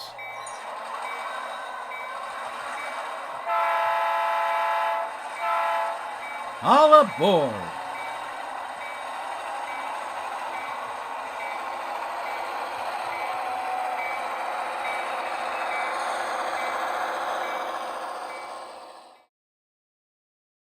Part 5. Using physical controllers with JMRI and DCC-EX. Now that we've learned how to use JMRI's DecoderPro app to program our locomotives, and learned how to customize JMRI throttles and functions, and used the WiThrottle and Engine Driver apps with JMRI and DCC-EX to control our trains, let's look at some different types of physical controllers we can use as alternatives to a traditional model train throttle to run our locomotives. There are a number of different ways that physical devices can communicate with JMRI and DCC-EX so that we can use those devices as throttles to control our locomotives. For example, as we saw in my last video, both JMRI and DCC-EX include a WiThrottle server, so we can use devices that use the WiThrottle protocol to run our trains. Typically, this would mean using an app such as WiThrottle or Engine Driver on a smartphone or tablet. However, there are also some commercially available throttles that use the WiThrottle protocol, such as the TCS UWT50 and 100. We could even construct our own WiThrottle controller using readily available components and open source software. In addition to the WiThrottle protocol, DCC-EX also has its own DCC-EX native protocol. As I mentioned in my last video, the Engine Driver app can use the DCC-EX native protocol, as well as the WiThrottle protocol to communicate with DCC-EX. And we have already sent commands to DCC-EX using its native protocol in both the Arduino IDE serial monitor as well as the debug console in the EX WiThrottle app. In fact, the DCC-EX native protocol is what JMRI uses to communicate with DCC-EX, and as we will see later in this video, JMRI offers us a way to send DCC-EX commands using the DCC-EX native protocol by typing them on a command line. There are various other types of protocols that we could use to communicate with JMRI, and by extension DCC-EX, such as the Digitrax Locomotive protocol, which is popular in the model railroading community, but typically requires a hardware interface to use. However, perhaps the easiest way to communicate with JMRI and DCC-EX, or any other command station for that matter, using a physical device other than a smartphone app or commercial throttle, is to use the keyboard shortcuts in JMRI Throttles that we explored in detail in video number 5C, using and customizing JMRI Throttles. Using JMRI's keyboard shortcuts will allow us to use most any device that can connect to our computer as a throttle to control our trains. One important thing to note about this method is that it splits the typical functions of a model railroad throttle into two parts. The roster and track management functions of the throttle, including selecting which locomotives to run, setting up consists, and controlling turnouts and routes, is done in JMRI or using another throttle, while the control of our locomotive's speed, direction, and DCC decoder functions is done using our physical devices. Also, because using keyboard shortcuts is a one-way communication, the devices we use in this manner can't receive information back from JMRI, including the active locomotive, locomotive speed, and the status of the locomotive functions. However, because we can use multiple throttles simultaneously for the same locomotives, including JMRI throttles, as well as the WiThrottle and Engine Driver apps, the current status of our operating locomotives is always available to us in WiThrottle and Engine Driver, as well as in JMRI, while we control our trains using our physical devices. In a later video, I will show you how to configure DCC-EX to display that information on an LCD display connected to your DCC-EX command station. For this video, we will look at three different types of devices we can use to control our locomotives: wireless keyboards and number pads, a wireless drawing tablet controller, and a programmable Stream Deck control panel, nominally marketed to video streamers, but which can be used to control any computer application. Some of these devices you may already have. Some can be had for less than $20. Others cost nearly as much as, or even more than a commercially available throttle, but can also be used in conjunction with other throttles to provide additional functionality and easy access to control over our locomotives and layout features. We'll look at how to use all of these devices to control our trains by using JMRI keyboard shortcuts. We'll look at each one separately, as well as how they can be used together and in conjunction with JMRI throttles and the WiThrottle and Engine Driver apps. We'll also look at how to control our trains with the DCC-EX native protocol in two different ways during the last part of this video, by using the Stream Deck controller as an example. One of the wonderful things about model railroading is that there is always more than one way to do something, whether it is constructing scenery, building a structure, or weathering rolling stock.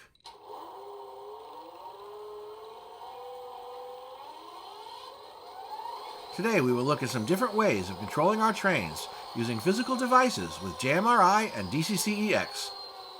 Let's get this hotshot rolling. Here are the pickups we'll be making today. First, we'll take a look at controlling our trains using simple wireless keyboards and number pads. Then we'll check out the Zensalabs QuickKeys wireless tablet controller. Finally, we'll look at three different ways to use an Elgato Stream Deck control panel to operate our locomotives and layout automations. And of course, we'll run some trains.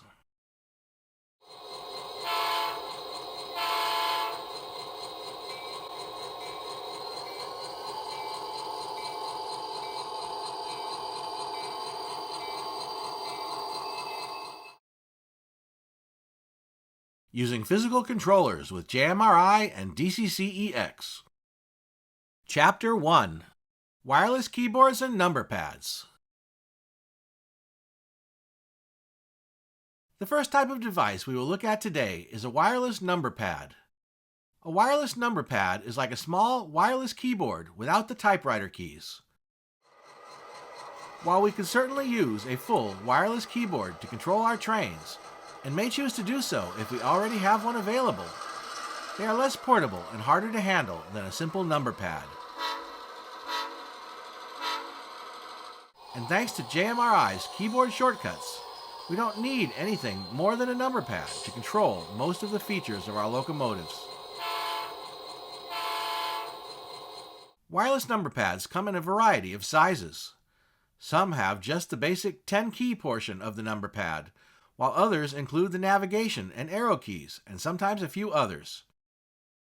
Wireless number pads also use different methods of wireless communication. Some use Bluetooth, while others use a 2.4 GHz wireless protocol with a USB dongle connected to our computer. For the purposes of this video, the communications technology doesn't matter. There are a number of inexpensive wireless number pads available, many for less than $20. I chose to purchase one that includes the navigation and arrow keys. As you will see in the video, I normally use a switching shunting type of throttle on my small D-saver layout. With this type of throttle, I don't need forward and reverse buttons to change the direction that my locomotives travel.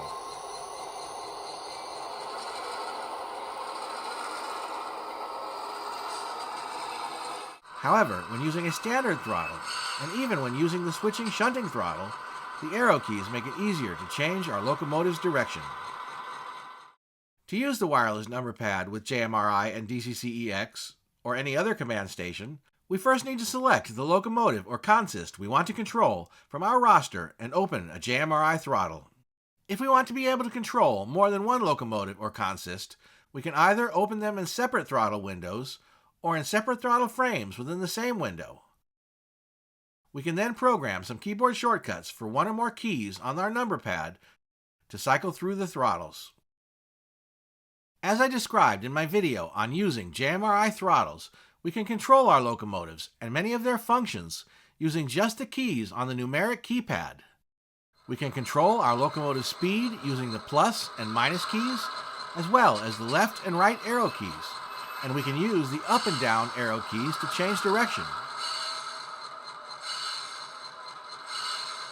By default, the asterisk on the number pad moves the throttle to idle, but I also added a keyboard shortcut for the enter key to do the same.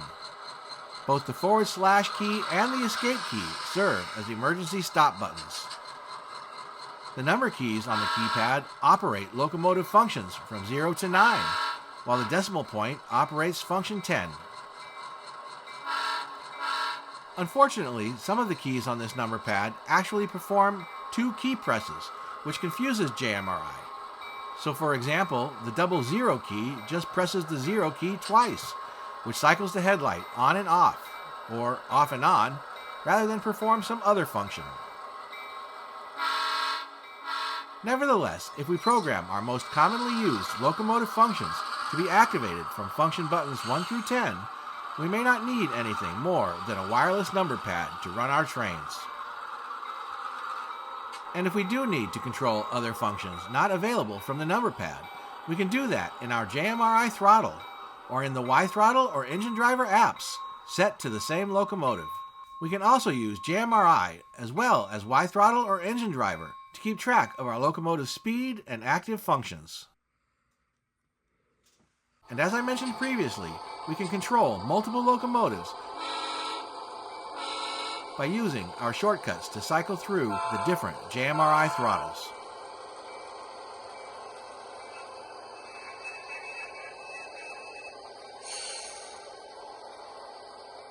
Now you might ask, why would we bother using a wireless number pad to control our locomotives when we could just use the WiThrottle and Engine Driver apps, which provide a lot more features? There are several reasons.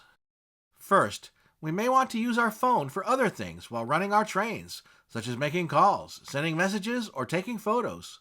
We may also prefer the tactile feel of pushing physical buttons rather than tapping on a screen. And the muscle memory of pressing physical buttons makes controlling our trains easier to do without looking at the throttle. I find this particularly true during switching operations when I am carefully adjusting the locomotive speed, one speed step at a time.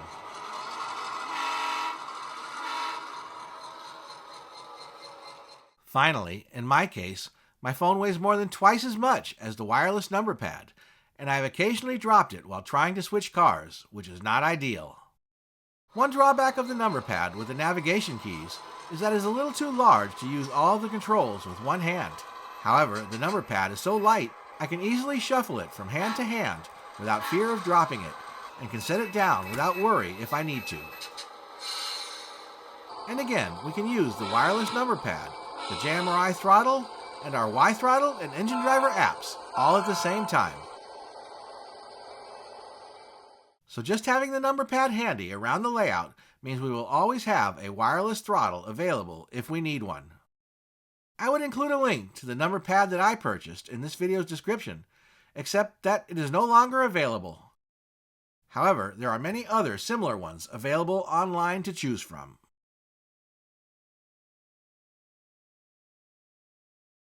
Chapter 2: Zensilab's Quick Keys Wireless Tablet Controller. The next device we will look at today is called the Zensilab's Quick Keys Tablet Controller. This device works with Mac, Windows, and many Linux machines, but does not work on Raspberry Pi computers. The Vancouver, Washington-based Zensilabs, one of 3 independent brands of the Shenzhen, China company Hanvan Uji, sells the Quick Keys controller as an accessory for its professional pen drawing tablets, which directly compete with the industry leader Wacom and are used worldwide by graphic designers for digital illustration, photo editing, and animation. As such, the Quick Keys controller is a premium product with phenomenal build quality and top-notch software, and over the past year has become, far and away, my favorite way to operate my locomotives. The Quick Keys normally retails for $99 on Amazon, but regularly goes on sale. At the time of this recording, there is a coupon on Amazon for 20% off, lowering the price to $80. The size and weight of the device makes it easy to hold and operate one-handed. It is almost the same height as my phone, but 30% narrower, and weighs just half as much. The Quick Keys features 8 programmable keys, 4 on each side, that have a satisfying clicky feel, which is just right for a device that we continually hold in our hand, where we can rest our thumb on the buttons without fear of unintentionally pressing one. Ironically, some graphic professionals who use the device resting on a table or mounted to the side of a tablet have wished for mushier keys with more key travel, but I think these are just right for a handheld train throttle.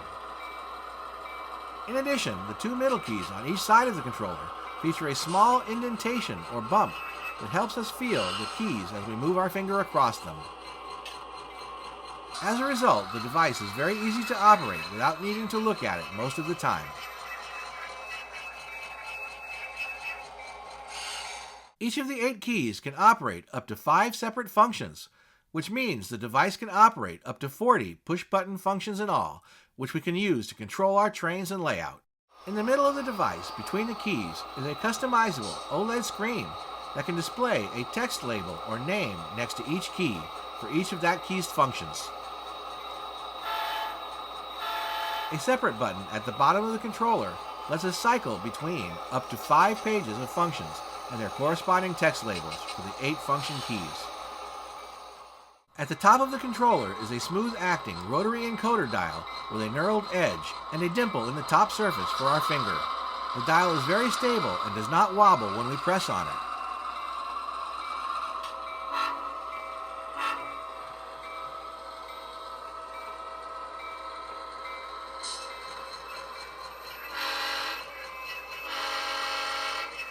It is also tall enough that we can turn it by gently rotating its knurled edge, which is handy for small movements.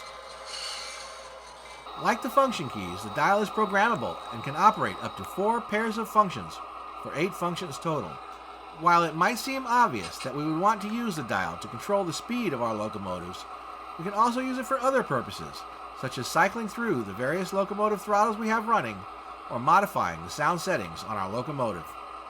A button in the center of the dial allows us to cycle through the 4 dial settings, and a customizable LED light under the dial allows us to choose a color to display for each setting. The Quick Keys connects to our computer using either a USB-C cable or wirelessly using a Bluetooth dongle, and has a long-life rechargeable battery that we can recharge using the included USB-C cable, and we can continue to use the device while it is charging. A slide toggle switch on the bottom edge of the controller allows us to turn it on and off, and it will automatically go to sleep if we don't use it for a while, and then wake up when we use it again. Zensalabs provides a high-quality carrying case for the controller, its dongle, and a USB cable. In addition to the premium quality hardware, the Quick Keys features very polished, top-notch configuration software. The software allows us to configure different settings on the device for each different application that we use, as well as global settings that we can use for all other applications, and it automatically switches between these settings when we change applications. For each application, we can configure all 5 sets of the 8 function keys, as well as all 4 sets of the dial settings. For each of these items, we can determine what actions they take. We can also enter the text labels shown in the OLED display for the keys, and the LED colors associated with each dial. Finally, we can adjust various device settings, including the screen brightness, the sleep timer, and even which direction on the controller is considered up. For my locomotive throttle, I have configured my Quick Keys as follows. On the first page of the function keys, I have placed all the locomotive actions and functions I use most often. These include the horn, the short horn, brake, coupler, speed plus and minus, idle, and emergency stop functions. On the second page, I have keys for all the lighting functions, the bell, cab chatter, brake select, engine shutdown, and low volume sound mix. On the 4 dial settings, I have the locomotive speed control, prime mover RPM increase and decrease, sound controls, and JMRI locomotive throttle selection to switch between locomotives. And of course, I can use the Quick Keys with other apps too, besides JMRI, including Photoshop and the editing software I use to create these videos. While I think that the Zensalabs Quick Keys makes for a great locomotive controller when using JMRI throttles, it does have some limitations we should be aware of. Firstly, because the Quick Keys is not designed to be a train throttle and cannot receive messages back from JMRI, it cannot display information about our selected locomotive, such as its speed and which locomotive functions are active. Also, the function keys on the controller will always be the same, regardless of what locomotive we are running, unless we edit them in the Quick Keys software.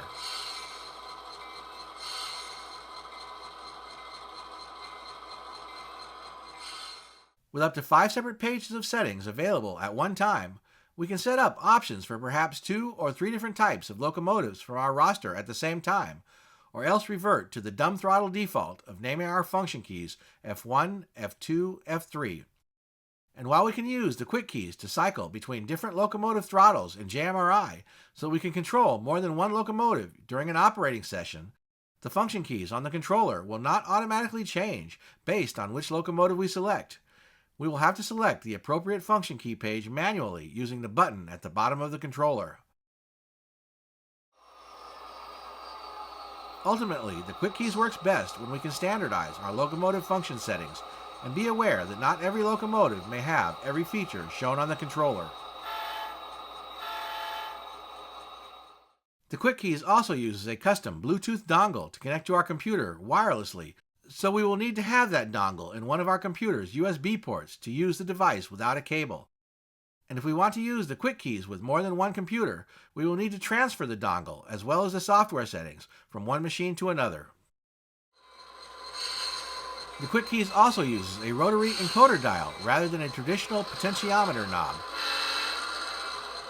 Personally, I much prefer this type of controller, as I typically use a switching, shunting style throttle on my small 1 foot by 6 foot D-Saver layout.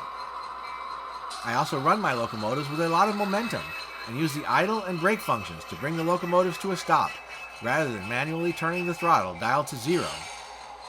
However, none of these conditions is a requirement for enjoyably using the quick keys as a locomotive throttle. As I said, the quick keys has been my preferred go-to throttle over the past year. I much prefer to manage my locomotives and consists using JMRI and use the small, dedicated controller customized to my preferences to run my trains.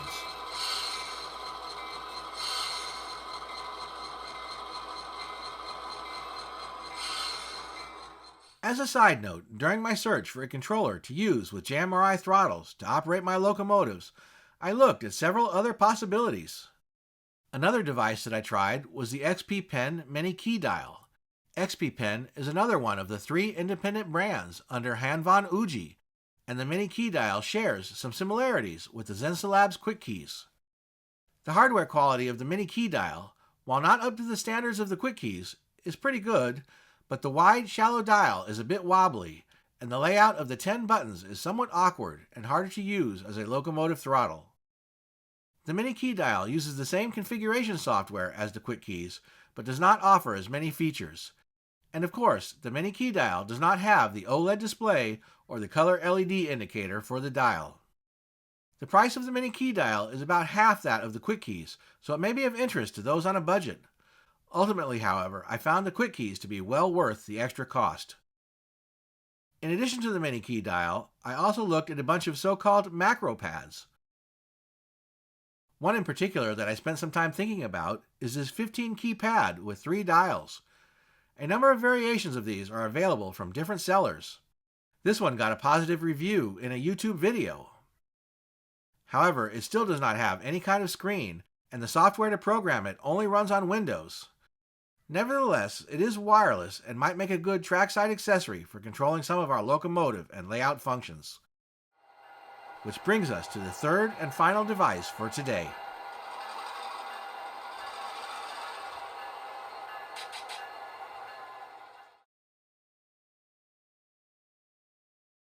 Chapter 3: Elgato Stream Deck. I'll state right from the outset that it doesn't make any sense to purchase a Stream Deck to use as a model train throttle unless we have a very specific use case, such as to control an automation or a very small section of a layout where we want to have buttons that can display text messages and graphics for an operator to respond to and perform very basic commands like start, stop, and blow horn. However, if we already have a Stream Deck or other comparable device, or purchase one for other uses, we can also use it to control our trains and layouts in a few interesting and different ways.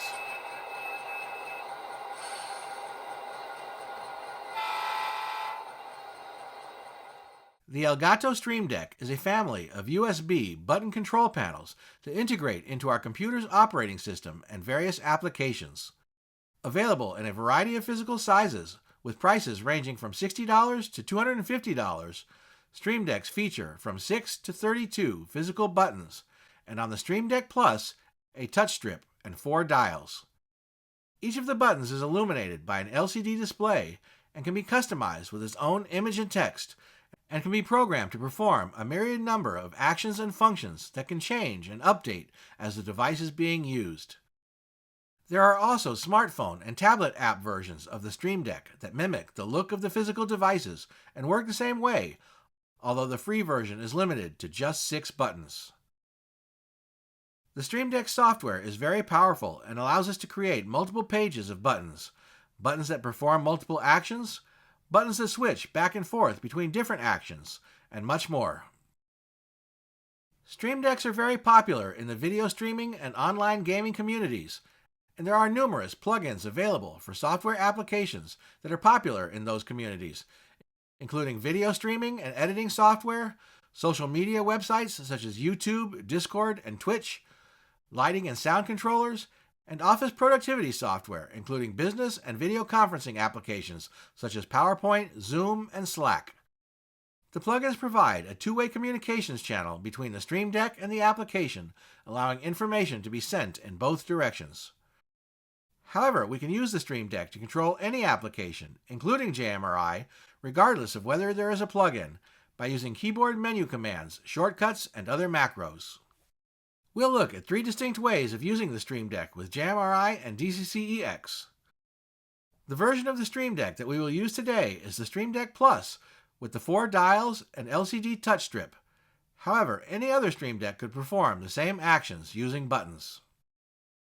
The first technique we will look at is to use the Stream Deck in the same way that we used the wireless keypad and the Zensalabs Quick Keys, as a keypad to use JMRI keyboard shortcuts. However, unlike with those devices, we can go one step further and use the Stream Deck software to organize different screens for each locomotive. Then for each locomotive, we can have additional screens for specific types of functions, such as lights and sounds in this example. Of course, we also want buttons, or dials in this case, to control things like our locomotive's speed, direction, prime mover RPM, idle, brakes, and emergency stop. And we can add graphic icons to the buttons to show each function. And if we really want to get creative, we can create macros in the Stream Deck software to perform a series of actions. For example, we could create a locomotive startup sequence that includes starting up the prime mover, turning on the lights, ringing the bell, honking the horn twice, and rolling out. Or a shutdown sequence that does the reverse. Crew packs, ice and water. Alright, thanks. Sold Silver Spring, crew will meet you there when they get out of their paperwork stuff.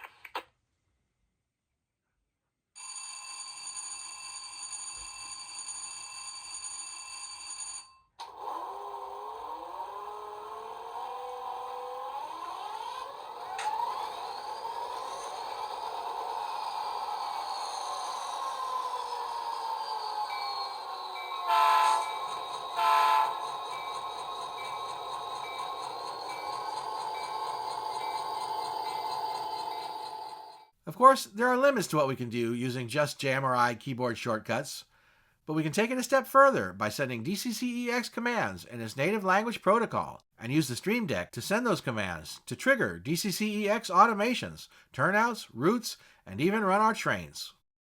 As I mentioned at the beginning of this video, JMRI offers us a way to send DCC-EX commands using the DCC-EX native protocol by typing the commands on a command line. To view this command line, we go to the roster window so that it is active and then choose Send DCC++ command from the DCC-EX menu. As a reminder, the name of this menu will depend on the name we gave our connection to DCC-EX when we first set up and configured JMRI, so yours will probably look different from what is shown here. On the command line, we can tell DCC-EX to start an automation by using the /start command along with the automation ID or locomotive and route number.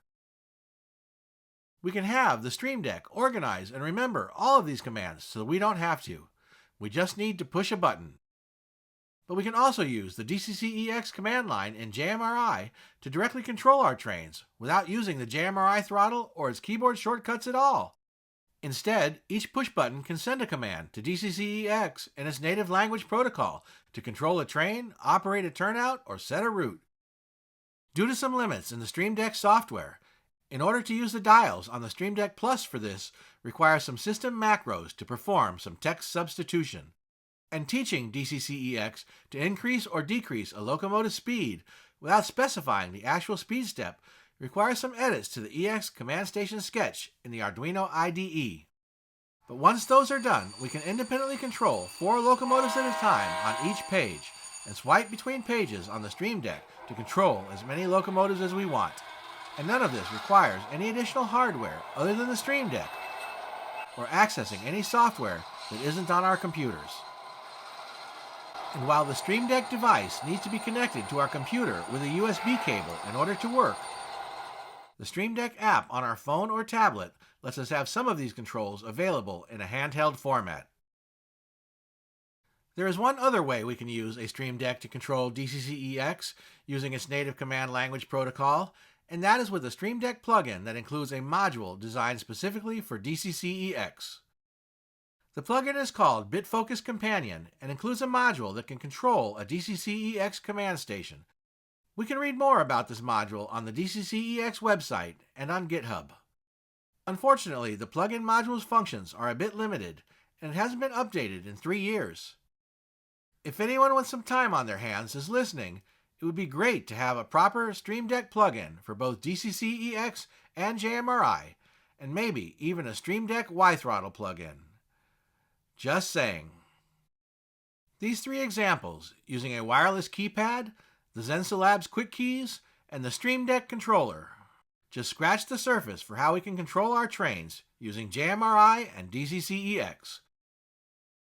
Be sure to visit the JMRI and DCC-EX websites for more ideas and inspiration. Chapter 4. Run Some Trains. Well, today's run was not our usual route. It had a few twists and turns, but we saw some new sights and made it back on time. And now that we've looked at a few different ways to control our locomotives with JMRI and DCC-EX, let's go run some trains.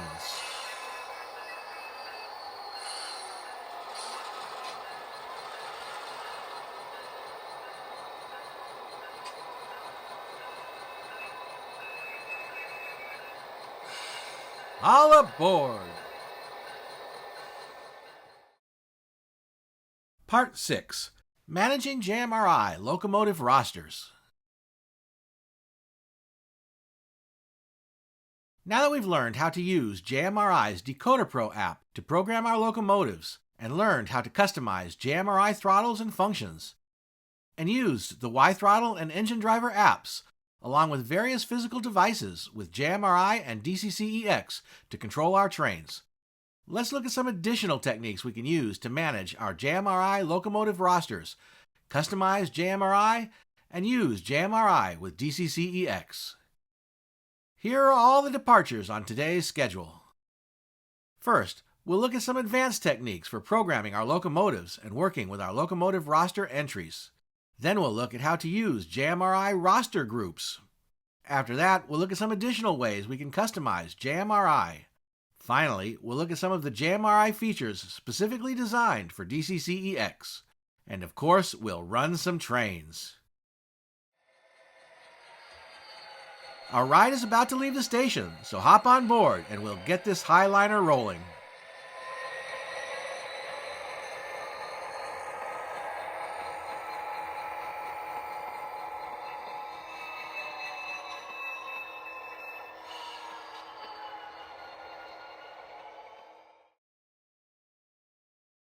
Managing JMRI Locomotive Rosters. Chapter 1. Working with Locomotive Roster Entries.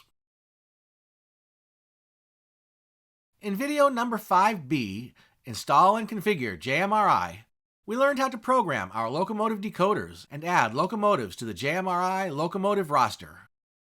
Now let's take a look at some more advanced techniques for programming those decoders and working with our locomotive roster entries. We'll look at how to compare the CV settings in our roster file to the actual CV values in our locomotive's decoder, and how to copy the settings from one locomotive to another. We'll also look at how to reset a decoder to its factory settings. We'll explore how to save multiple copies of our locomotive's roster file with different CV values in each file, such as the factory default settings or settings for use on another layout. I hear the conductor calling, so let's get started. First, we'll add a new locomotive to our roster. For this example, we'll use the Toledo, Peoria, and Western GP40-2LW in Rail America colors that brought Scratchy-C fireworks on the 4th of July. As we did in video number 5B, we'll place the locomotive on the programming track, make sure the power is on, and click the New Loco button in the top left corner of the roster window.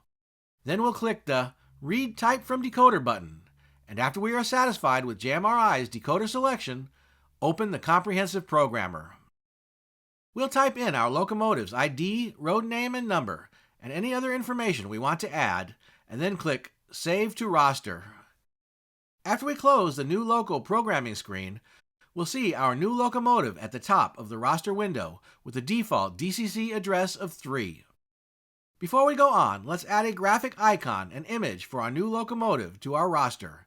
As we did in prior videos, we'll click the Labels and Media button at the bottom of the roster window and then select the Roster Media tab in the editing window after it opens. We can then drag a suitable graphic image from our computer into the window pane for the locomotive icon and another for the main image. We'll click the Save to Roster button and close the editing window, and our locomotive will now have a graphic icon in the roster window. We're now ready to start programming our new locomotive.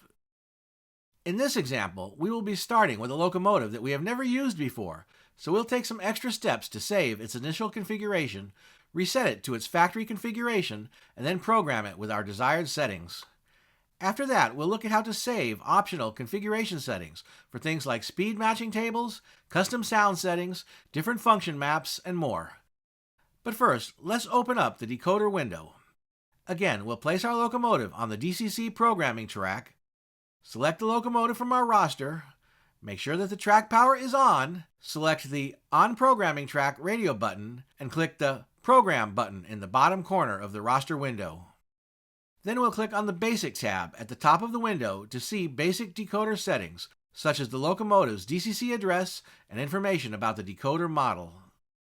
As we discussed in prior videos, when we open a programming window for a locomotive we've just added to our roster, all the settings shown in the roster window come from the JMRI decoder definition file we use to create the roster entry, not the locomotive's DCC decoder. We can see that all of these settings are highlighted in yellow in the programmer window, which means that they have not yet been checked against the locomotive to see if they are correct. To see the basic settings that are actually stored in the locomotive's decoder, we can press the Read Full Sheet button. As I have cautioned before, be careful you don't accidentally click Write Full Sheet by mistake.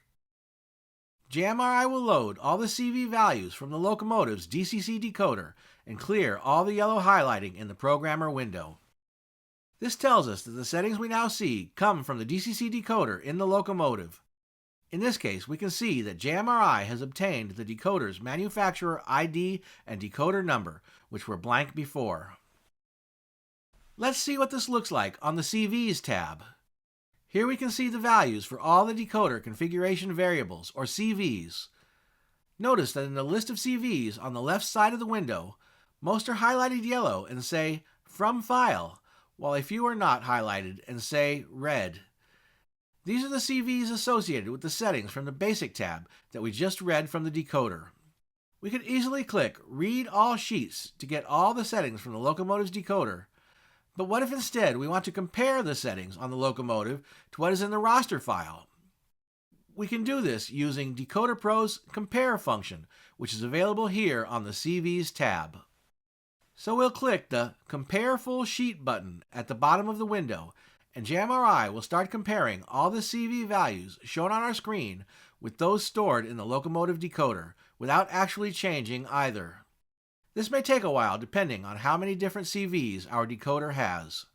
As JMRI compares each CV, if the values match, JMRI will clear away the yellow highlighting and the label next to the CV will say Same, letting us know that what is in the roster configuration file matches what is stored in the locomotive's decoder.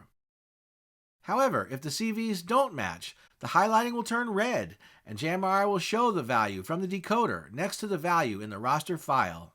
After all the CVs have been read, a small message at the very bottom of the window will say, OK. We can scroll through the list of CVs to see which are different.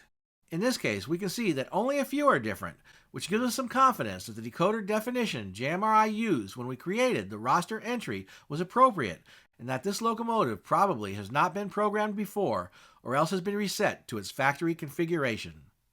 But we can't really see which settings are different just by looking at the CVs, so let's go back to the individual tabs in the programming window to see what doesn't match. In this case, all of the settings on the Basic, Motor, Speed Control, and Function Map tabs match.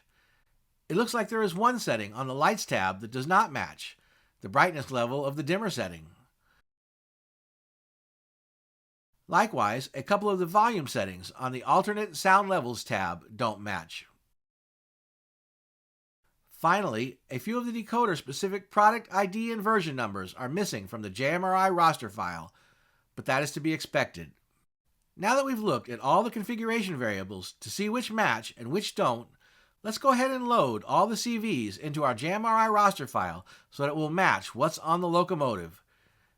To do this, we'll click the Read All Sheets button. Again, JMRI will go through all the CVs and load them into our programmer window. Again, when it is done, it will say OK at the bottom of the screen. We can now save our changes to update the roster file by selecting Save from the File menu, or by clicking on the Save and Close button when we close the programmer window. We have now copied all of our Locomotive decoder CV settings into our JMRI roster file. Before we go on, let's export a copy of our Locomotive's roster entry to save on our computer in case we ever want to set the Locomotive's configuration back to the initial settings we started with. Although the settings for this example are most likely the factory settings, in many cases, we may be adding a locomotive to our roster that is already programmed, and we might want a record of what those settings are in case our locomotive doesn't behave as we expect after we changed its settings.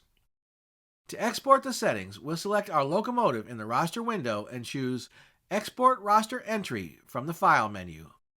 This will open our JMRI Railroad settings folder. In this folder, we can double-click on the roster folder and then create a new folder where we can store our backups.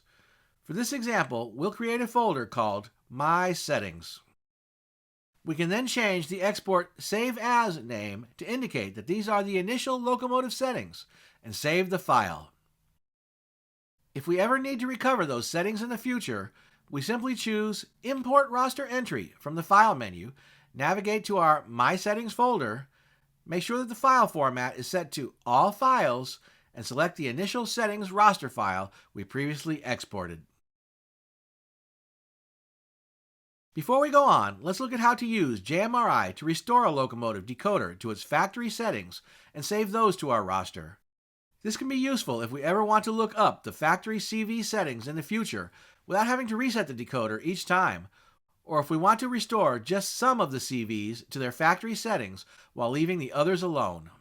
The exact method we use to reset our locomotives to their factory settings varies somewhat by manufacturer, so we may need to look at our locomotive decoder's instruction manual for the specific procedure. Many locomotive decoders can be reset to their factory settings by writing an 8 into CV number 8 and then disconnecting the power to the locomotive for a short time. However, JMRI does not let us do this directly in our locomotive roster file, so we don't accidentally reset the decoder, or even worse, create a configuration file that resets the decoder every time we use it. That would be really confusing. Instead, JMRI provides a menu for this function. To reset our locomotive to its factory settings, we first open the locomotive's roster entry in the programming window. We then use the Factory Reset command from the Reset menu at the top of the screen. DecoderPro then opens a dialog box and provides us some menu options based on the specific type of decoder we are using for which CVs we want to reset. On the Tsunami 2, CVs 1 through 128 represent all the basic functions and sounds, while the other groups of CVs are for advanced motor and sound features. For this example, we will select Reset All CVs to Factory Defaults from the menu and click OK. DecoderPro will then send the appropriate command to reset the locomotive's decoder. Now we just need to close the window and turn off the track power for a bit. We can use the power button at the top of the DecoderPro window for this. Note that if our locomotive has a current keeper in it, it may take a while for all the power to drain out. Again, we may need to check the instructions for our locomotive for the specific decoder reset procedure. Finally, we can turn the power to the track back on. After a short wait, the locomotive should give a signal that the decoder has been reset. For locomotives with a Tsunami 2 decoder, the lights will flash 16 times to let us know that the decoder has been reset to its factory settings. We can now import and then save the factory settings to our roster. The easiest way to do this is to duplicate our existing roster entry and call it Factory Settings. We can then select the new Factory Settings roster entry, open a programmer window, and press the Read All Sheets button. Once JMRI finishes reading all the CVs from the locomotive, we can close the programming window and save the changes to our roster. Then we can export the Factory Settings roster entry to our computer. Again, we'll select our locomotive in the roster window, the factory settings version this time, and choose Export Roster Entry from the File menu. Again, we'll make sure that we're in the roster folder. We can then either save the factory settings export in the My Settings folder we created earlier, or make a new factory settings folder if we prefer. We then save our export. Back in the roster window, we can delete the factory settings entry we just created and import it again in the future if we ever need it. Now let's go back to the roster entry we first created with our initial settings and select Write All Sheets to restore our settings to the locomotive. While we're at it, let's go ahead and update the locomotive's DCC address to match its road number and write that to the locomotive as well. Today's train is definitely not the express, and we've been making a lot of stops. Let's check our itinerary to see where we're going next. So far, we have imported a new locomotive to our roster, saved and exported our initial roster settings, and reset the decoder to its factory settings and exported those as well. Now let's look at how to copy decoder CV settings from one locomotive to another. This can be very helpful and save a lot of time programming a complex sound decoder such as the Tsunami 2.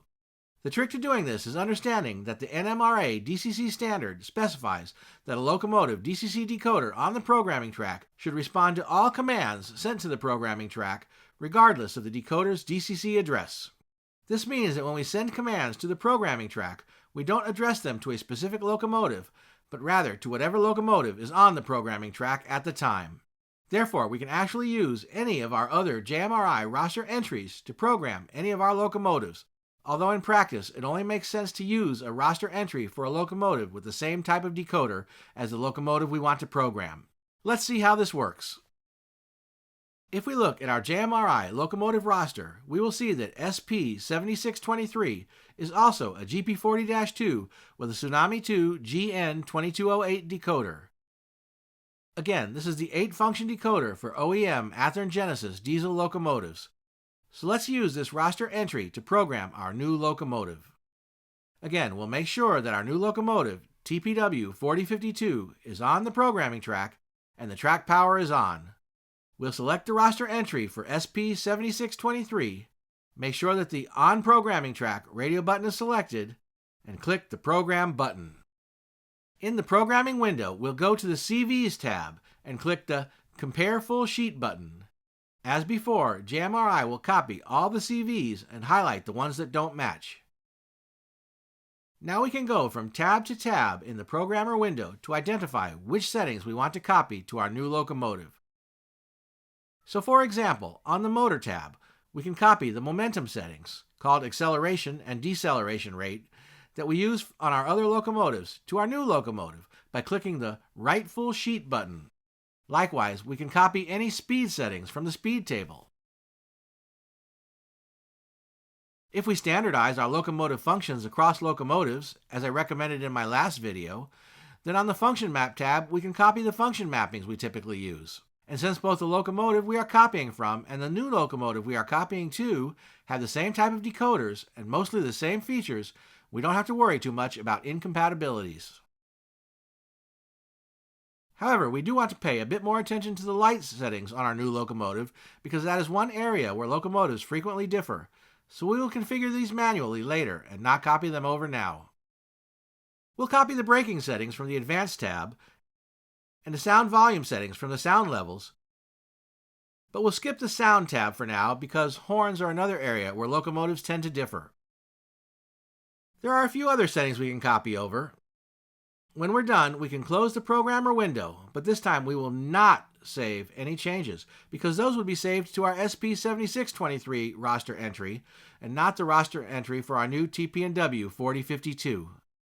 In order to save the changes to TP&W 4052's roster entry, we open it from the roster and choose Read All Sheets.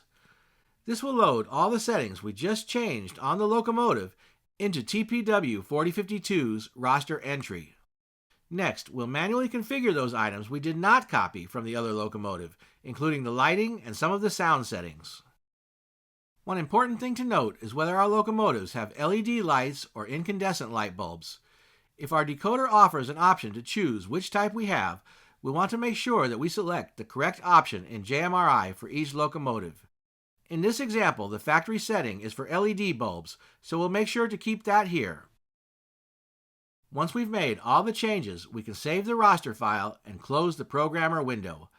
Our new locomotive is now configured to match other similar locomotives in our locomotive fleet. To save our work, we'll export the roster entry to our My Settings folder.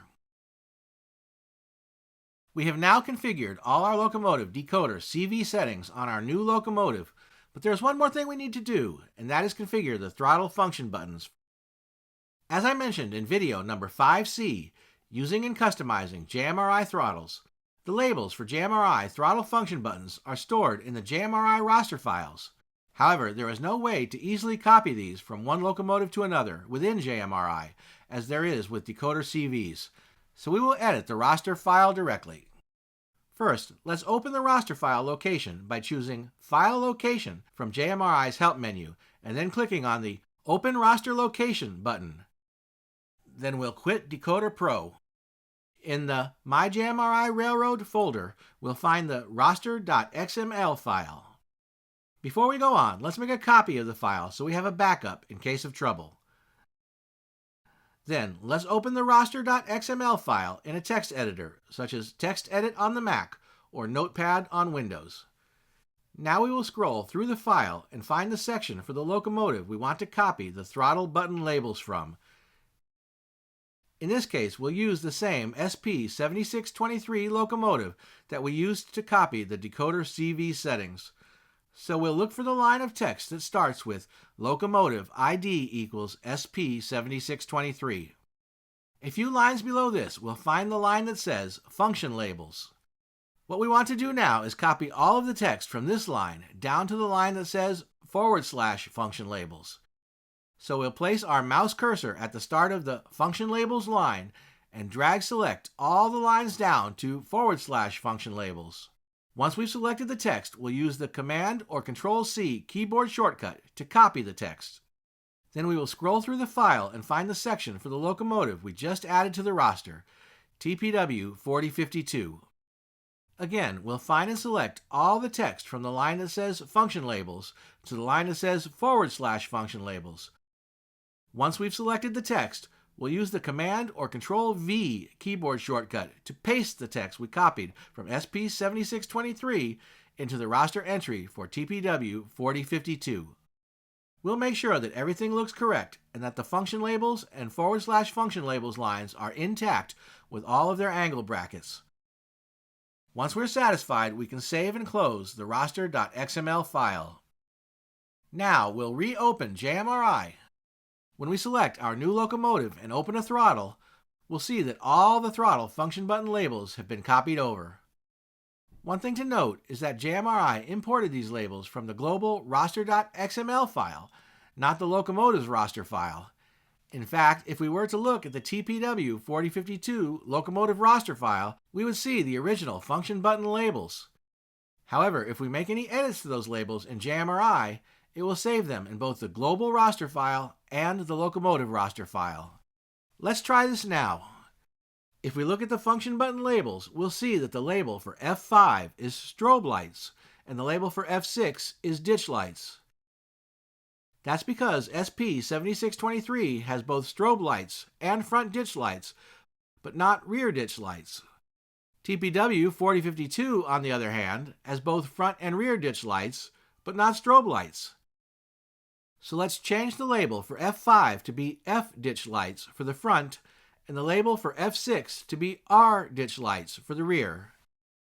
After we make the change and save it to our roster, both the global roster file and the locomotive roster file will be updated. We have now copied all our locomotive and throttle settings from our other locomotive and configured them for our new locomotive.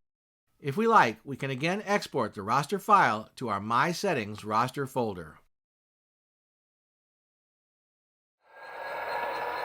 We've had a lot of red and yellow signals already on this trip, and we haven't even reached our first stop yet. I've been checking the map, and the track ahead looks easier, so let's review how we got here before moving on. First, we placed our locomotive on the programming track and created a new JMRI roster entry. We read all sheets from the locomotive and saved the roster file. Then we opened the roster entry for the locomotive whose settings we wanted to copy and compared full sheet on the CVs tab. We went through each tab in the programmer window, identified which settings we wanted to copy to our new locomotive, and wrote full sheet when possible, or left them untouched if not. When done, we closed the roster file without saving any changes. After that, we reopened the roster entry for our new locomotive and manually made any changes, such as to the lighting and sound settings that are unique to each locomotive, and saved the changes. Finally, in the global roster file, we copied the throttle function button labels from our old locomotive to our new locomotive and then made any final edits in JMRI. We're almost to our next stop, but there are a few more waypoints before we get there.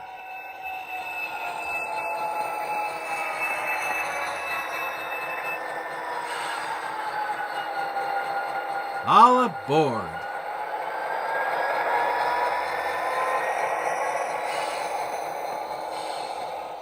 During the process of adding our new locomotive to our roster, we exported multiple versions of the roster file to back up the locomotive's initial settings, factory settings, and our own settings. But there are other situations in which we might want to save a backup of the locomotive's settings. For example, suppose we want to save custom speed tables or speed match our locomotive, but not all of our other locomotives can use the same speed table. We can export roster entries with different custom speed tables for each locomotive we want to match, and just write the speed table sheet whenever we want to make a change on the locomotive. Or perhaps we want to change the sound settings on our locomotive depending on when and where we run it. Again, we can export roster entries with different sound profiles. Or perhaps we need to change the momentum and braking settings along with the function settings in order to operate our locomotive on a friend's or club layout. Again, we can export roster entries for each of these situations and restore our own settings anytime we want. Finally, in addition to exporting any one locomotive's roster entry, we can back up our entire roster file by choosing Export Complete Roster from the File menu. Then, if we ever needed to, we can import our entire roster from our backup using the Import Complete Roster command in the File menu.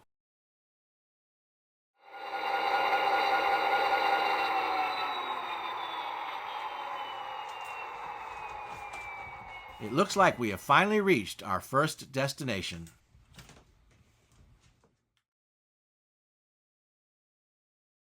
Chapter 2. Using Roster Groups.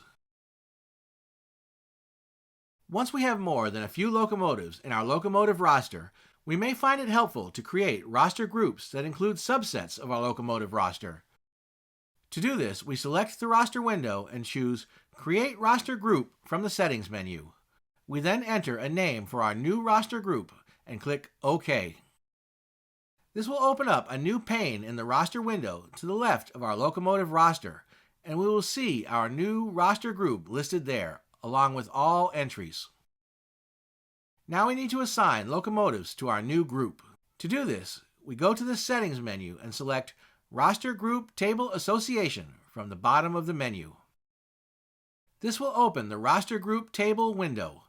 At the top of the window, we'll use the drop-down menu to select our new roster group from the list. Now we select the locomotives we want to include in our roster group by clicking the checkboxes for those locomotives in the Include column on the right-hand side of the window. Once we're done, we can close the Roster Group Table window.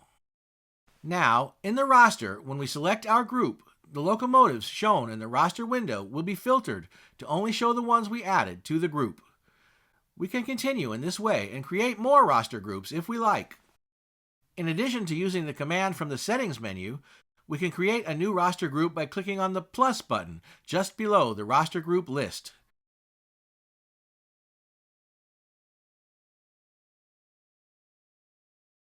In addition to creating new roster groups, we can rename them, duplicate them, and delete them by using commands in the Settings menu, clicking on the small gear icon below the roster group list, or right-clicking on one of our groups in the list. We can also import and export groups. Note that in some cases, if you rename a group, you may have to quit and relaunch JMRI to see the new name.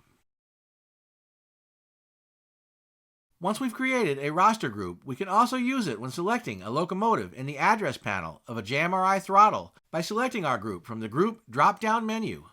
This will filter the locomotives shown in the Locomotive drop-down menu to include only the ones from the roster group we selected.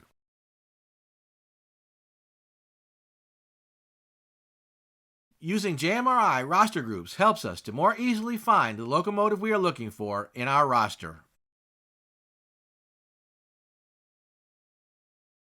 Chapter 3: Additional ways to customize JMRI. We're making good speed now and we'll be at our destination soon.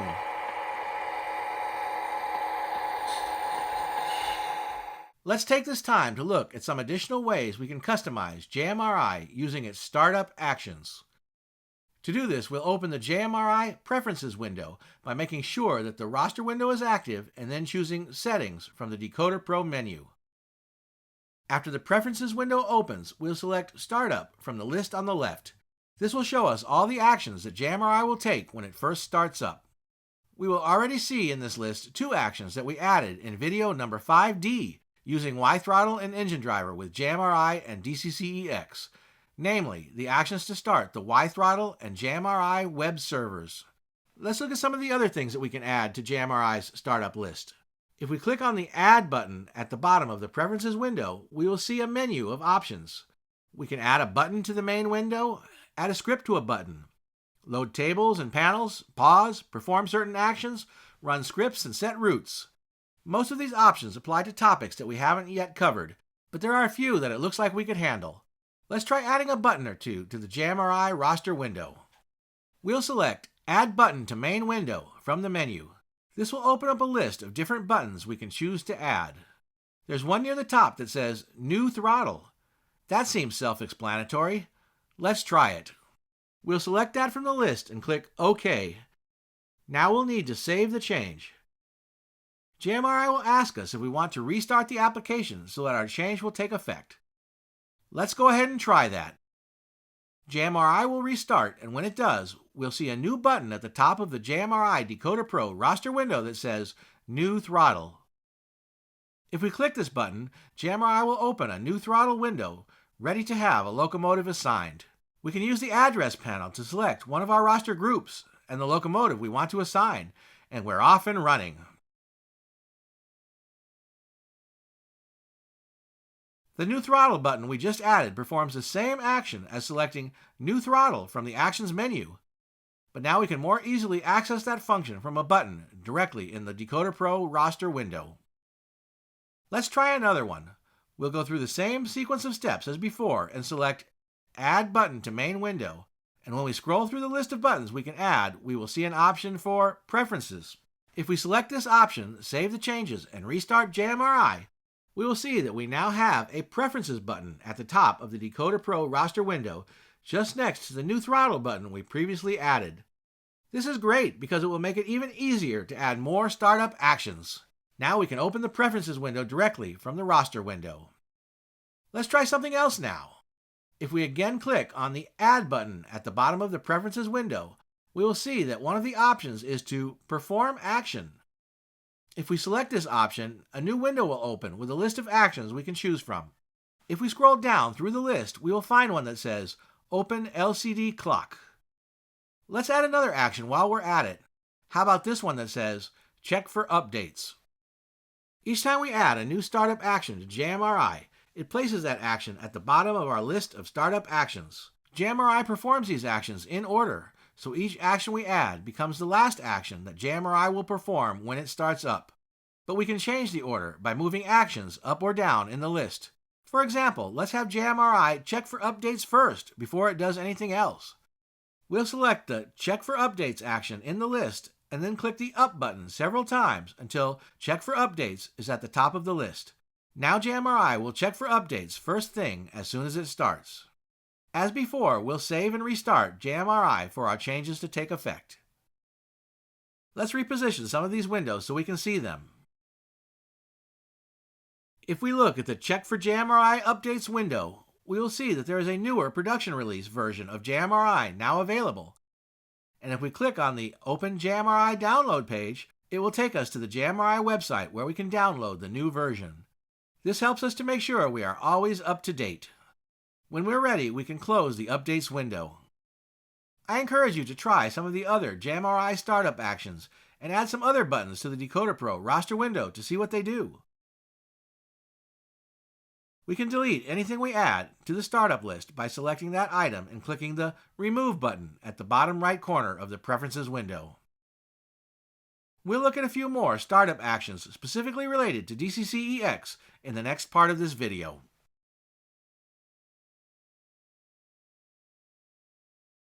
Chapter 4. JMRI Features Designed for DCC-EX. We're slowing down as we approach our destination. But before we exit our train, let's take a look at some of the other JMRI features designed specifically to work with DCC-EX. For starters, JMRI allows us to open a virtual LCD display that mimics the one on our command station. We can also open a window for a current meter that can display the amount of current draw on the track. As with some of the other windows, we can add opening the virtual LCD to our JMRI startup sequence. As we saw in my last video, number 5E, using physical controllers with JMRI and DCC-EX, JMRI also allows us to open a window with a command line that we can use to send commands to DCC-EX using its native DCC-EX protocol. This is helpful for manually sending DCC-EX commands to control routes and turnouts when we're not using WiThrottle or the Engine Driver app. We can also use it to do things like join and unjoin the track power for our main and programming tracks, and we can use it to easily read the DCC address of the locomotive on the programming track without having to open a JMRI programmer window. To take advantage of this, we will also want to open the DCC-EX traffic monitor. This provides us with a serial connection to the DCC-EX command station and allows us to view all the commands being sent to and received from DCC-EX. This will let us see the responses JMRI receives from DCC-EX after we send DCC-EX native commands, and can also help us diagnose any issues that may crop up when talking to DCC-EX. We already saw in video number 5D that JMRI allows us to export our JMRI locomotive rosters, including the locomotive function button settings, to DCC-EX. If we like, we can even add a button to the DecoderPro roster window that will execute a script to perform this command.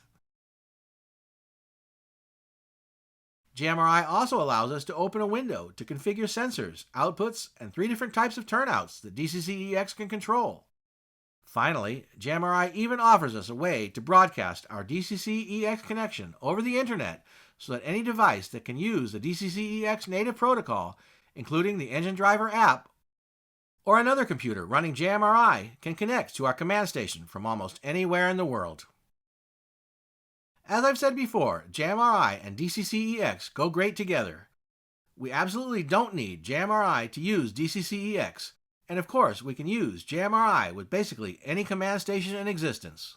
But as 2 open source projects with large communities of model railroaders continually working to improve them and develop exciting new features, JMRI and DCC-EX complement and bring out the best in each other and provide model railroaders with more options and opportunities to get the most possible enjoyment out of their model railroads.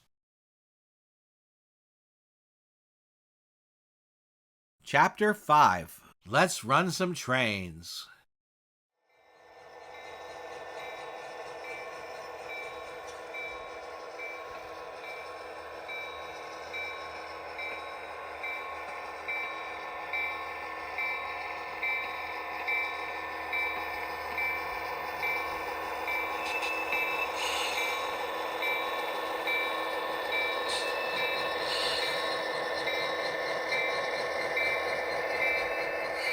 We finally reached our destination. It's been quite a trip, but this video brings us to the end of the introductory series on using JMRI's DecoderPro app with DCC-EX. During this series, we've learned how to use the DecoderPro app to program our locomotive's decoders, create and manage rosters of our locomotives, configure and customize JMRI throttles and locomotive functions, use the WiThrottle and Engine Driver apps with JMRI and DCC-EX, and use physical controllers with JMRI and DCC-EX, and looked at some of the JMRI features designed specifically for DCC-EX. We even looked back at the history of JMRI, the initial inspiration of the late Mark Gurries for DecoderPro, and Bob Jacobson's fight to keep JMRI free. The DecoderPro app is a great way to get started with JMRI. Many model railroaders are intimidated by the prospect of trying to use JMRI. Hopefully these videos have provided you with some inspiration to try it if you haven't already. In a future series, we will come back to look at the Panel Pro app. The Panel Pro app can do everything that DecoderPro can, plus about 10 times more, including controlling turnouts, routes, sensors, accessories, operations, sounds, and on and on. But we have a lot of other things to cover besides JMRI, so it will be a while before we get back to look at Panel Pro. But if you enjoy operating a switching layout with hands-on control of your locomotives and manually thrown switches, then you may never have any need for those additional Panel Pro features and never want anything more than DecoderPro. I'll close by repeating the quote from Model Railroader Magazine's November 2004 feature on DecoderPro I shared in video number 5A, an introduction to JMRI. One of the most useful things about digital command control is that it allows us to customize decoder functions. However, programming CV values on the small display screens of most DCC systems can be time-consuming and is often frustrating. Thankfully, a group of dedicated hobbyists have created computer software that makes the task of programming decoders much simpler. Meet DecoderPro. DecoderPro is a computer program that features easy-to-use display screens, allowing you to choose how you want your decoder to work by simply clicking your mouse. Sound good? It is, and it's free. Let's go run some trains.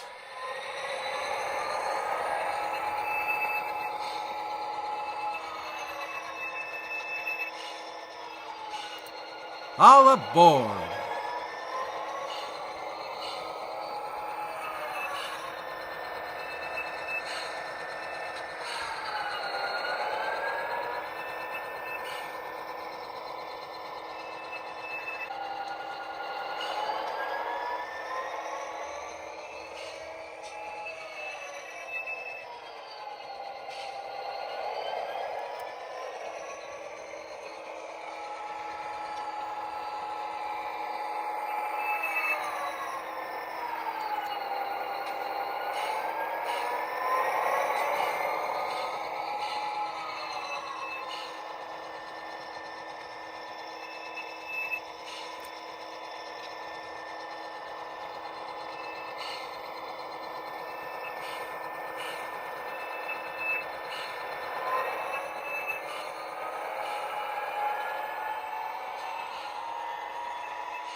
What's next?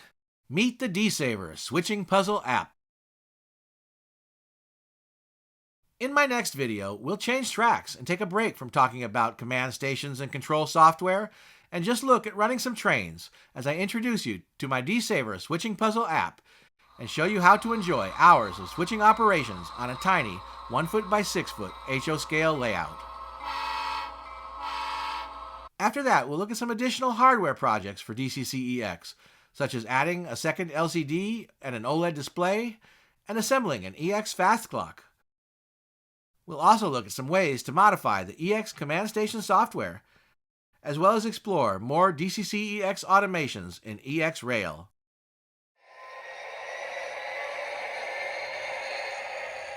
There's lots more to come, so don't get sleepy at the throttle.